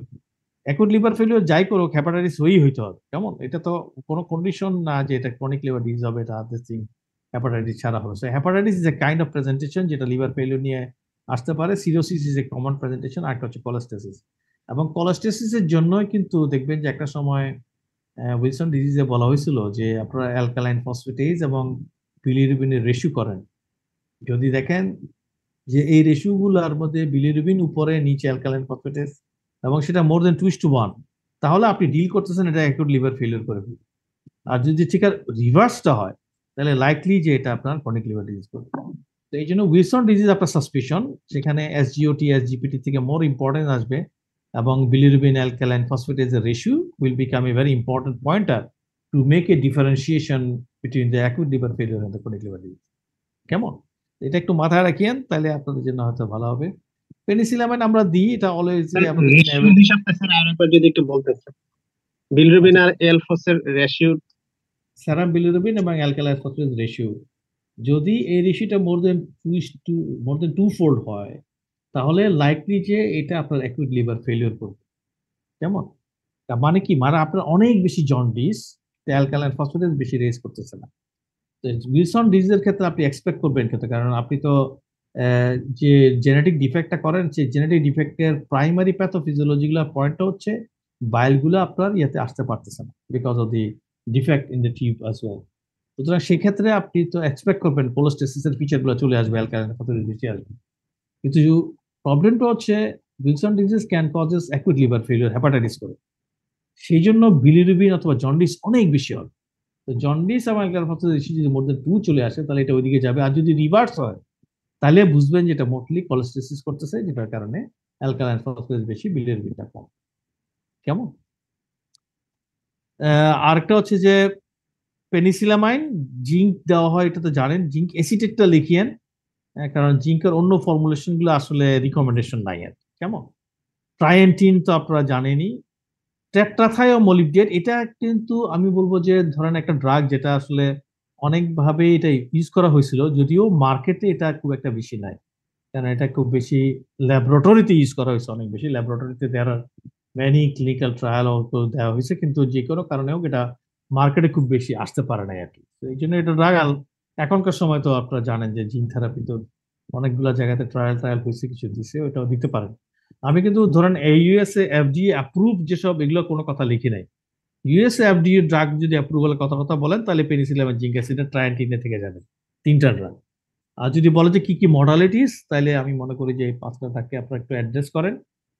তাহলে কিন্তু আপনার অ্যান্সারটা কারেক্ট হবে আর কি। স্পেশালি এখনকার সময় অনেকেই কিন্তু জিন থেরাপিকে খুবই প্রমিজিং বলতেছে যে ওটা কারেকশন করা যায় কিনা আর কি। হোপফুলি ভবিষ্যতে দেখবেন হয়তো ন্যানো একটা পার্টিকেল আসলে এটাই হয়তো হয়তো প্রথম দিকে চলে আসতে পারে। So Wilson disease is a very common disease এবং it's a very interesting disease. সবারই অনেক কিছু এখানে আপনাদের জ্ঞান আছে, আমি জানি অনেক পড়েছেন আপনারা, এবং এটা পড়ার দরকারও আছে, কারণ ইনভেরিয়েবলি এটা আমাদের অনেকগুলো পেশেন্ট গুলো কিন্তু ডায়াগনোস করা হয় এবং বিজারি প্রেজেন্টেশন থাকে, নিউরোলজিক্যাল হইতে পারে, মাসকুলোস্কেলেটাল প্রেজেন্টেশন হতে পারে, আপনার লিভার তো আছেই অ্যাপোটোলেন্টিকুলার পার্ট হিসেবে। সো এই জন্য এটাকে একটু ভালো মতো পড়বেন আর কি আপনারা, এটা আমার রিকোয়েস্ট, কারণ it's a very interesting question for anyone. সেটা আপনার নিউরোলজিস্টরাও করবে কি, উইলসন ডিজিজের একটা অসপি দিবে, মেডিসিনের লোকজন দেওয়ার চেষ্টা করবে, এই জন্য এটা একটু ভালো মতো পড়বেন, ডিটেইল পড়বেন, এটা আমার রিকোয়েস্ট। হ্যাঁ, এখানে কোনো ডায়েটরি অ্যাডভাইস আছে কিনা স্যার উইলসনস ডিজিজের ক্ষেত্রে? হ্যাঁ, ডায়েটরির ক্ষেত্রে অনেক সময় বলে যে ধরেন আপনি কপার কন্টেনিং যেসবগুলো আছে সেগুলো খেয়ে, কিন্তু এগুলোর কোনো ভালো র্যান্ডমাইজ কোনো কন্ট্রোল ট্রায়াল নাই, এটা অ্যানেকডোটাল বেসিসে বলা আর কি। ইভেন আপনি ওটাও বলা আছে যে কি কি এজেন্টস গুলা সে পানি ইউজ করার সময় করবে না করবে, অল আর অ্যানেকডোটাল জেনারেলাইজ আইডিয়া, কিন্তু এটা নিয়ে আসলে কোনো I didn't find any diet related randomized control trial in Wilson disease. Drugs গুলোর মধ্যে কিন্তু অনেকগুলো ছিল, পেনিসিলামাইন ভার্সেস ট্রাইনটিন, টেট্রাথায়োমোলিবডেট, এগুলো অনেকগুলো স্টাডি আছে, কিন্তু ডায়েটের ব্যাপারে কোনো স্টাডি ক্লিনিক্যাল নাই, দিস আর অ্যানেকডোটাল। কেমন স্যার এখানে জয়েন্ট পেইনের কি ছিল আসলে এক্সপ্লেনেশন? Oh, আচ্ছা, joint pain. The musculoskeletal system is one of the important presentations of the Wilson disease. আমি বলি, দেখবেন যে আপনারা অস্টিওআর্থ্রাইটিস যখন পড়বেন আর কি, তো ওখানে তো আসলে অনেকগুলা এটিওলজিক্যাল ফ্যাক্টরগুলো লেখে, সেখানে দেখবেন কপার ম্যাটার অরিজিনাল কথা লেখা আছে। আসলে বেসিক্যালি ওটা অ্যাড্রেস করা হচ্ছে দুইটা জিনিসকে, একটা উইলসন ডিজিজ আর একটা হচ্ছে যে কনজেনিটাল কপার ডেফিসিয়েন্সি কিছু থাকে, সেই দুটোকে অ্যাড্রেস করা আর কি, অ্যাড্রেস করার জন্য লেখা, এবং তাদের কিন্তু অনেকেই কিন্তু অস্টিওআর্থ্রাইটিসের এফেক্টে ভুগে আর কি। এবং কিন্তু সেটাও না, অস্টিওআর্থ্রাইটিস ছাড়াও অনেকের অস্টিওপরোসিস হয়, কারো কারো আপনার ডেভেলপমেন্ট অফ দ্য প্যারাথরমোন ডিফেক্সি করে, কারো কারো আপনার ভিটামিন ডি এর ডেফিসিয়েন্সি করে গিয়ে বনি ইফেক্ট গুলোকে দেখাতে পারে। তো there was many musculoskeletal presentations of the Wilson disease. Rheumatoid আর্থ্রাইটিসের মতো করে প্রেজেন্টেশন এরকম অনেকগুলো কেস রিপোর্ট কিন্তু আছে, বিশেষ করে পাকিস্তান এবং ইন্ডিয়াতে। আমাদের এখানেও আমি একবার একটা ঢাকা মেডিকেলে ছিলাম, তখন আমি একটা কেস রিপোর্ট করি আর কি, এবং একটা প্রেজেন্টেশন হয়, এটা নিয়ে আমি লেখালেখিও করছি। তো পেশেন্টটা প্রেজেন্টেশন ছিল অ্যাজ এ জুভেনাইল ইডিওপ্যাথিক আর্থ্রাইটিসের মতো, মানে ইনফ্ল্যামেটরি নেচার অফ দ্য আর্থ্রাইটিসের মতো তাকে অসংখ্য ভাবে চিকিৎসা করা হয়েছে যে এর মতো করে, এবং একসময় সে ডিসেবল হয়ে যায়। ডিসেবল হওয়ার পরে তার তখন ফ্র্যাকচার শুরু হয়, তো ফ্র্যাকচার গুলো পায়ে হয়, হাতে হয়, রিব গুলো ফ্র্যাকচার হয়ে যায়, অ্যারাউন্ড ধরেন 30-40 ফ্র্যাকচার মতো ছিল, হি becomes like N bed ridden, এবং তার হাত পা গুলা একেবারে আসলে ব্যান্ড। কারণ এই যে তাদের ব্যান্ড হয়ে যাচ্ছে, ওরা সবাই মনে করছে যেটা ফ্র্যাকচার হয়ে যাওয়াতে সেকেন্ডারি ম্যান এগুলো হয়েছে, কিন্তু আসলে that was part of the dystonia. এখন ওই ডিস্টোনিয়াটা মিস হওয়াতে তার এত এত ক্রিপলিং একটা সিচুয়েশন ছিল যে it was very difficult to describe, যে ওরা আসলে কেউ কেউ তখন ডায়াগনোস করছে motor neuron disease something like that. তো এটা যখন অ্যাডমিট করে, যখন I saw the patient in my unit, তখন আমি দেখছি বেসিক্যালি ওর হিস্ট্রিটা আসলে পেইন এবং লাইক এন আর্থ্রাইটিসের মতো, কিন্তু তারপরে দেখা গেলো যে উইদিন 6-7 আওয়ার্স এর ভিতরে সে এরকম একটা ক্রিপলিং সিচুয়েশনে চলে যায়, অলমোস্ট কন্টিনিউয়াস তার কান্না থাকে। কেন অলমোস্ট কান্না থাকে তার, এটা যখন আমি ডেসক্রিপশন নিতে যাই, তখন আমার কাছে মনে হয় যে না, it may be a separate issue. Then I saw his eyes, প্রথম দিকে তার আইসে ফাইন্ডিং ছিল না, আমি তাকে ভর্তি করে I said that this may be a very unique case of Wilson disease. তো আমরা তো পরে এটাকে ওয়ার্কআউট করি, পরে উইলসন ডিজিজ ডায়াগনোসিস আসে, কেএফ রিং আসে, এমআরআই ব্রেন করা হয়, এবং তার 39 ফ্র্যাকচার তখন আমি ছবি তুলি বিভিন্ন স্কেলেটাল সার্ভে করে। অ্যান্ড দেন আমরা যখন ডায়াগনোসিস শেষ করি, when we started treating, এবং আপনারা আশ্চর্য হয়ে যাবেন যে there was not a single surgery was done, শুধুমাত্র আমরা তাদেরকে replacement of the Wilson disease দিয়েছি এবং calcium parathormone, and all the fractures was corrected like anything, and তারপরে ও উঠে বসে এবং উঠে দাঁড়ায়, and then he started to go for the school. So সেই রিমার্কেবল একটা কেস, মানে 30-40টা ফ্র্যাকচার যার, ইনক্লুডিং স্পাইন, তার ক্ষেত্রে কোনো রকম অপারেশন ছাড়া যে মেটাবলিক বোন ডিজিজ গুলো সম্পূর্ণ কারেক্ট হতে পারে, এটার একটা বড় নমুনা কিন্তু দ্যাট কেস ছিল। তো দ্যাট ওয়াজ ফ্যান্টাস্টিক অ্যাকচুয়ালি। তো ওই পেশেন্টটা এখনো আমার কাছে আসে, আনফরচুনেটলি ওষুধ বন্ধ করার কারণে সে এখন আবারও খারাপ হয়ে যাচ্ছে। এখন সে হাঁটে, কথা কথা বলে, স্কুলে যায় না, কিন্তু is become worsening of the neurological side. তো এই জন্য বললাম যে there will be many features Wilson disease যারা কিন্তু মাসকুলোস্কেলেটাল অথবা অস্টিওআর্থ্রাইটিস অথবা secondary osteoporosis or something else of the inflammatory joint disease নিয়ে আপনাদের কাছে আসতে পারে। আপনি একটু পড়তেও পারেন।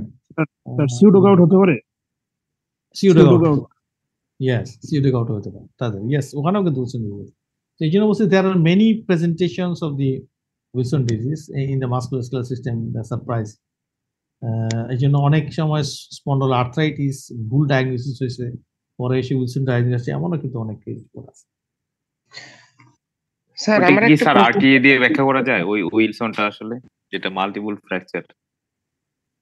সেটাও ওয়ান এক্সপ্লেনেশন হতে পারে, কিন্তু আপনি তো ওখানে আমরা তো দেখিয়েছি যে আমাদের লেভেল অফ দ্য প্যারাথর্মন কেমন ছিল, দ্য ক্রিয়েটিনিন ইয়ার ভ্যালুগুলো রেশিওগুলো অল্টারেশন ছিল, দ্যাট ওয়াজ সিন। আমরা কিন্তু তাদের তোর ইউরিনে ওই অ্যাসিড দেখা এগুলো করছিলাম, কিন্তু আমরা আসলে রেনাল টিউবুলার অ্যাসিডোসিসটা বাই এভিডেন্স মিলাতে পারি নাই, কারণ আমরা কিন্তু ওই যে ইউরিনের পিএইচটা ওটা কিন্তু আমরা দেখতে পারছি যে এটা মিলে নাই আর কি আমাদের। সো দ্যাটস দ্য রিজন আমাদের জন্য এটা বলা খুব ডিফিকাল্ট, বাট এটা অবভিয়াসলি যে musculoskeletal presentation initially that was for sure.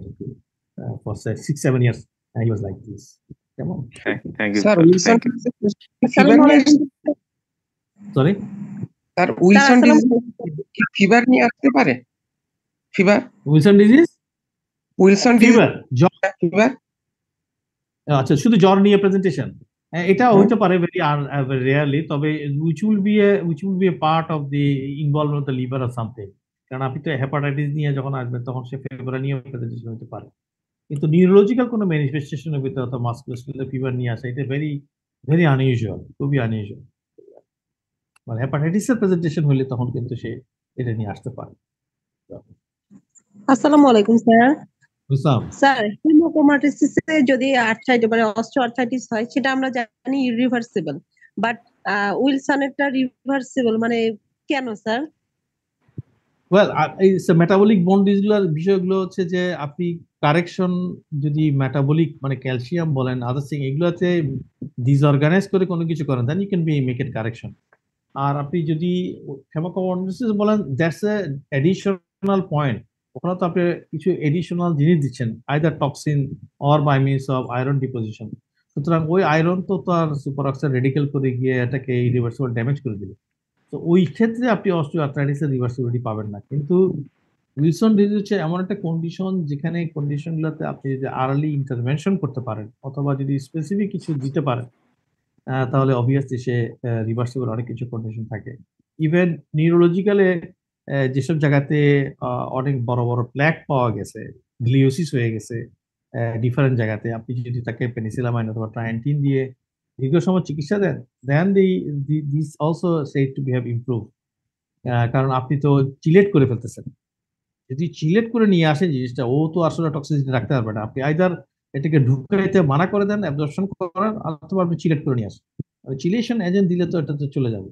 আরেকটা হলো যে আপনি জিঙ্ক দিচ্ছে অ্যাবজর্পশনই বন্ধ করে দিলেন। এই জন্য অনেকেই কম্বিনেশনও কিন্তু ইদানিংকালে প্র্যাকটিস করতেছে যে অ্যাবজর্পশন বন্ধ করলেন by means of zinc acid না, অথবা চিলেশন করলেন বাই আইদার পেনিসিলাম অথবা ট্রায়ান্টিন দিয়ে, so that the copper will not be there in the body by any means. যদিও জেনেটিক্যালি সে অলওয়েজ স্টিমুলেশনটা দিতে থাকবে কোনো কোনো জায়গায়, কিন্তু আপনি কোনো সুযোগ দিচ্ছেন না আর কি তাকে জমাতে দেওয়া, then the function of the brain will be there. কারণ অনেকগুলো তো অর্গান আপনার, even the brain can have a regeneration, তাই না? তো এগুলো ফেরত চলে আসবে। Bone is a serious amount of regenerating capacity আছে। আইদার আপনি কন্ট্রোসাইট গুলাকে মিমিক করে দেন নাই because of the metabolic bony disorder, সেগুলো তো আপনি কারেক্ট করে ফেলতেছেন when you are treating with the specific। এই জন্য আমি বলছি দেখেন যে স্পেসিফিক যখন থেরাপিটা দেওয়া হয়েছে with a replacement of parathormone and the calcium, then the patient get a recovery. এবং এটা তো আমার জন্য একটা বিরাট সারপ্রাইজ ছিল যে এতগুলা ফ্র্যাকচার একটা সার্জনকে না দেখায় একটা রোগী কিভাবে বসে যায়, কিভাবে দাঁড়ায় যায়। That's a very surprising. এবং this thing can happen in the Wilson disease. কেমন? তো আসেন আমরা নেক্সট সেশনে যাই।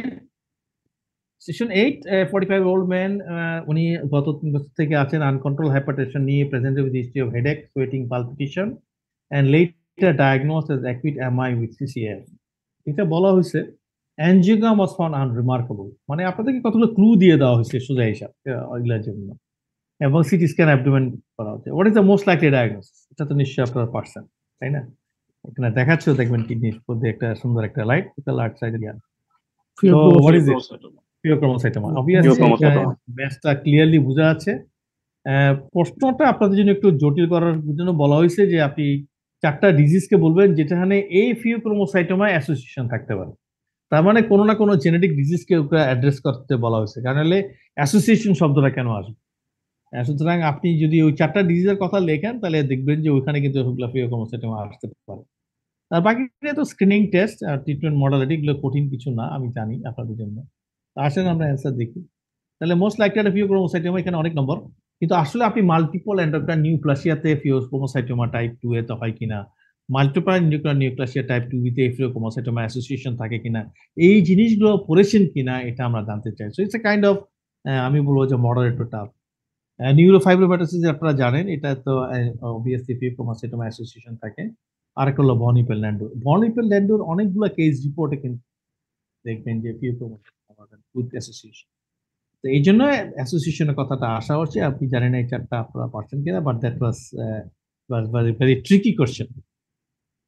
স্ক্রিনিং টেস্ট এক সময় আমরা বিএমএ টিএমএ করতাম, কিন্তু ফরগেট অ্যাবাউট বিএমএ, এটা আসলে ভালো টেস্ট না, বুঝছেন, এটা সেনসিটিভিটি স্পেসিফিটি ভেরি পুয়ার। প্যাটানেফ্রিনকে এখন বলা হয়েছে যে আসলে this can B a very good screening test, কারণ এটা খুব বেশি চেঞ্জেবল হয় না আর কি, ইউরিনে প্লাস আপনার ব্লাডে। ব্লাডে করাটা তো ডিফিকাল্ট, কিন্তু ইউরিনটা খুব একটা কঠিন না, 24 ঘন্টার প্রস্রাবটা রাখতে হয় আর কি। সো এটা আমাদের স্ক্রিনিং টেস্ট।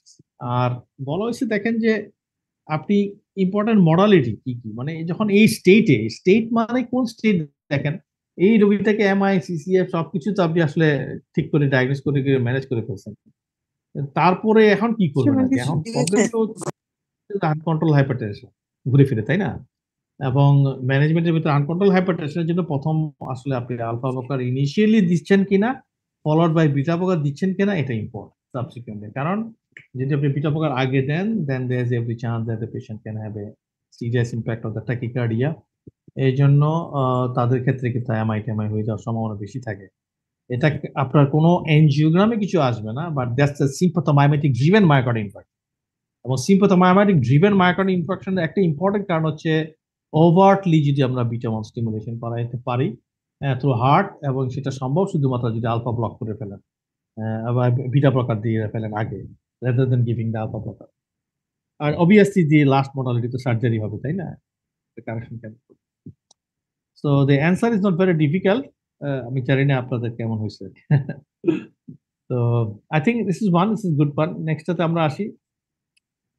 এটা তো আপনারা নিশ্চয়ই পারছেন, স্কিন লিশন, কারণ এখানেও একটু ভালো ক্লু দেওয়া হয়েছে, যেটা পেইনলেস, এবং নাম লিশন গুলো অনেকগুলো লিশন দেওয়া হয়েছে। দেখবেন যে চেস্ট ওয়ালে বেশ কয়েকটা লিশন এখানে বোঝানো হচ্ছে, this one, this one, this one, এবং দেখেন অ্যাবডোমিনাল একটা লার্জ টেরিটরি। তো এগুলো বলার উদ্দেশ্য হচ্ছে যে যদি লিশন গুলো নাম পেইনলেস সবই হয়, তাহলে আপনি নম্বর গুলো গুনছেন কিনা, যে 1 2 3 4 5 6 7।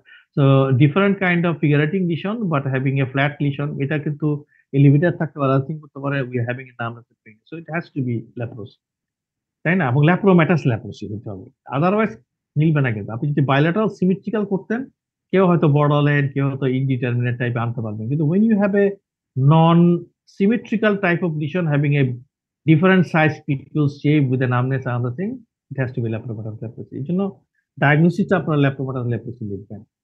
আরেকটা হচ্ছে যে ধরেন আমরা যে জায়গায় ছবিগুলো দিছি, এই জায়গার ছবিগুলো আসলে কমন না, বুঝছেন না? তার মানে কি? তার মানে লিশনটা আসলে এক্সটেন্সিভ, এটা বোঝানোর জন্য এখানে দেওয়া।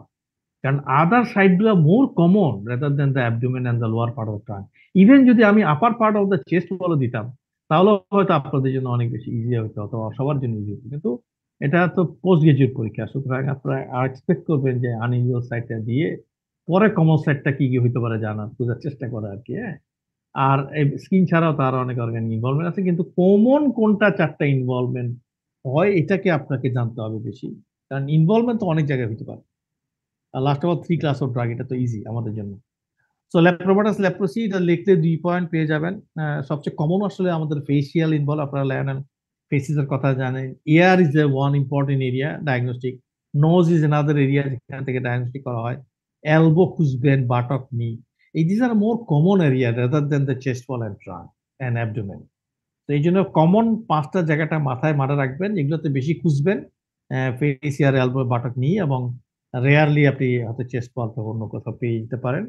এবং যখনই আপনি এগুলো পাচ্ছেন, অবভিয়াসলি সেন্সরি ইম্পেয়ারমেন্ট আছে কিনা, নামনেস কিনা, এটা তো আমাদেরকে দেখতেই হবে। কিন্তু পেরিফেরাল নার্ভ যে ইনভলভমেন্ট হয়, এটা তো কোনো সন্দেহাতীত ভাবে আইস এর ভিতর অনেক পার্টি ইনভলভমেন্ট হলো, কমন হচ্ছে কিন্তু আসলে anterior part of the eyes involvement হওয়া, এবং এই জন্য কিন্তু অনেকগুলো রোগী আসলে অ্যান্টেরিয়র ইউভাইটিসের মতো কমপ্লেন থাকতে পারে আর কি, যাদের লেপ্রোসি হয়। যেহেতু লিওনাইল ফেসিস করে কমনলি স্কিন এবং bridges of the nose involvement করা হয়, কিন্তু অনেকগুলো রোগীর এক্সটেনশন হয় যেগুলো আপার এয়ারওয়ে মানে নেজোফ্যারিংস থেকে শুরু করে এই টেরিটরিতে কিন্তু ইনভলভমেন্ট হতে পারে দিস মাইক্রোব্যাকটেরিয়াম লেপ্রি। আর টেস্টিসের কথা তো আপনারা জানেন। চিকিৎসা কিন্তু গাইডলাইন খুব সিম্পল, ড্যাপসন, রিপাম্পিজেন, ক্লোফাজামিন, এগুলার এই শিডিউল আছে আপনার অলমোস্ট প্রায় 12 মাস থেকে 18 মাস পর্যন্ত আছে কি আপনারা জানেন। কিন্তু 3টা ড্রাগের কথা আপনারা মেনশন করতে পারলে, যেটা অসপি এর আপনার ডিটেল তো আপনার লাগবে না, কিন্তু মেনশন করতে পারলে you should be pass according to me. So আমার স্যার মনে হয় এটা ইজি ছিল আর কি। হ্যাঁ স্যার বলেন। একটা কোশ্চেন ছিল স্যার। স্যার এই যে আমরা তো জানি লেপ্রোমেটাস লেপ্রোসিতে ইউজুয়ালি ক্লিয়ারিটি অফ মার্জিন পোর থাকে স্যার। এখানে যে লেসনটা দেখানো হয়েছে এটা যদিও দেখতে ওয়াইডলি ডিসেমিনেটেড, কিন্তু একটু মার্জিনটা তো শার্প দেখা যাচ্ছে, সেক্ষেত্রে টিউবারকুলার লেপ্রোসি হতে পারে কিনা? না, আপনি টিউবারকুলার লেপ্রোসি হলে নাম্বার 1 হচ্ছে আপনার সংখ্যা তো এতগুলো পাবেন না, কারণ আপনার তো 5 অর মোর কিনা, রাইট? আপনি লিশন এখানেই কিন্তু দেখেন, এবং এগুলো প্রত্যেকটা কিন্তু সেপারেট লিশন, আলাদা লিশন। একটা হচ্ছে আপনাকে জি স্যার। প্রিডমিনেটলি সিমেট্রিক্যাল করতে হবে, কারণ বর্ডার লাইন লেপ্রোসি তো ইমিউনোলজিক্যাল রিঅ্যাকশন অনেক বেশি, so it has to be symmetrical হবে। এইখানে দেখেন একটা লিশন চলে আসে বেজার, এটাকে বর্ডার পাওয়া তো আসলে ডিফিকাল্ট। এটারও বর্ডার গুলা দেখেন বিজার, শার্প বর্ডার হয়তো এখানে চেস্টে যে একটা দিক, তাও ওটার উপর সাইডটা কিন্তু আবার দেখানো হয় নাই, ওখানে কিভাবে গেছে এটা বলা ডিফিকাল্ট আছে। এই সাইডটা ওভারঅল ক্লিয়ার। তো এই জন্য এগুলোকে আসলে একদম ক্লিয়ার কাট মার্জিনায় বলাটা ডিফিকাল্ট হবে। এগুলো কিছু কিছু স্যাটেলাইট লিশনের মতো আছে আর কি। তো but the satellite lesion can also be happening in lepromatosis. তো এই জন্য আমি বলবো জি যে স্যার। নাম্বার অফ লিশন দেখেন, number of lesion will make a diagnosis কেমন। Sir thank you. Thank you very much. আমরা চলেন, অনেক সময় হচ্ছে না তাই না আপনাদের জন্য, সরি আপনারা অনেক সময় নিয়ে ফেলছেন, I am really sorry. Last স্টেশনে আসি। Station 10, 19-year-old boy present with lesions, abdominal pain in front of back pain, এটা তো বুঝতেই পারতেছেন তাই না? Right two are the skin lesion that may develop in this condition. এই কন্ডিশনটা কি? কন্ডিশনটা কি দেখবেন যে বয়স যেখানে লিখছে আর কি, এইসব বয়সগুলাতে যদি কারো অ্যাবডোমিনাল পেইন, ফ্রন্টের ব্যাক পেইনের সহ যদি কারো সিরিয়াস অ্যাপটাস আলসারেশন তো এক্সটেন্সিভ ওরাল লিশন হয়, আপনি ডায়াগনোসিস রিঅ্যাক্টিভ আর্থ্রাইটিস হতে পারে, রিঅ্যাক্টিভ আর্থ্রাইটিস।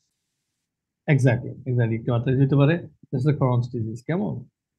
তাহলে ঠিক কি অ্যাবডোমিনাল কন্ডিশন কি এই পেশেন্টের, এবং কি কি আসলে মডালিটি আছে, এটা জাস্ট একটা নলেজ বেস একটা কোশ্চেন, এটা খুব ডিফিকাল্টি না, আমি অ্যান্সারগুলো দিই। স্কিনে যে লিশনটা আছে এর বাইরে কমন হচ্ছে যে আসলে পায়োডেনাস, মানে আপনি পায়োডার বা গ্যাংগ্রেনোজনটা কি জানতেন কিনা, এটা হলো যে একটা ইম্পর্টেন্ট নলেজ আর কি, because usually causes this problem. আর একটা হচ্ছে ইরাইটেবল নডোসাম। কেমন? এছাড়াও ডিফারেন্ট কাইন্ড অফ স্কিন হইতে পারে, কিন্তু those are not that common. কিন্তু যখন জিআই ট্র্যাক্টে আসবেন, এটা পেরিয়ানালও করতে পারে, এটা ইন্টেস্টিনাল স্ট্রাকচার করতে পারে, এটা ফিস্টুলা করতে পারে, এই জিনিসগুলো আমাদেরকে কোথাও না কোথাও মেনশন করতে হবে। হিস্টোপ্যাথোলজি লিখলে গ্র্যানুলোমাটাস লিশনের কথা লিখতেই হবে, স্কিপ লিশনের কথা লিখতে হবে, কিন্তু আমরা হিস্টোপ্যাথোলজিতে যাই নাই। আমরা চাইছি যে জিআই ট্র্যাক্টে সে কি কি প্রবলেম গুলো করতে পারে গ্রসলি আপনি বলতে পারতেছেন কিনা, দ্যাটস ইট। আর there are so many modalities, কিন্তু তাদের ক্ষেত্রে ইম্পর্টেন্ট অংশ হচ্ছে সালাজিন, সিসমার্কে প্রিপেয়ারিং এজ আ থিপ্রাইন, কর্টিকস্টেরয়েড, মেট্রোনিরোজল, অনেক সময় অ্যান্টিবায়োটিক লাগে ইনফ্লেক্সিমেব, অথবা ইটানার্সের অনেক সময় দেয় সার্জারি, নিউট্রিশন সাপোর্ট, এই সবগুলোর জিনিসই আসলে বিভিন্ন ফেজে রোগীগুলো লাগতে পারে। তো এই জন্যই আপনাদেরকে একটা লার্জ বেসিসে চাওয়া হয়েছে যে 8টা মডালিটি কি কি হতে পারে। এই ধরনের গ্রুপস অফ ড্রাগস গুলা দিয়ে অথবা এই ধরনের মডালিটি গুলা দিয়ে সাধারণত রোগীগুলোকে আসলে ম্যানেজ করা হয় আর কি কাউন্সিলিং জন্য, যেখানে আরো নতুন নতুন এজেন্টস হয়তো আপনি অ্যাড করতে পারেন কোনো সময়। তো এখানে আমরা শেষ করি। I think it's over. Okay, thank you very much. আমি জানি না আপনাদের উপকার হয়েছে কিনা, but I enjoyed sir it. Thank you sir, very nice class sir, thank you. Thank you.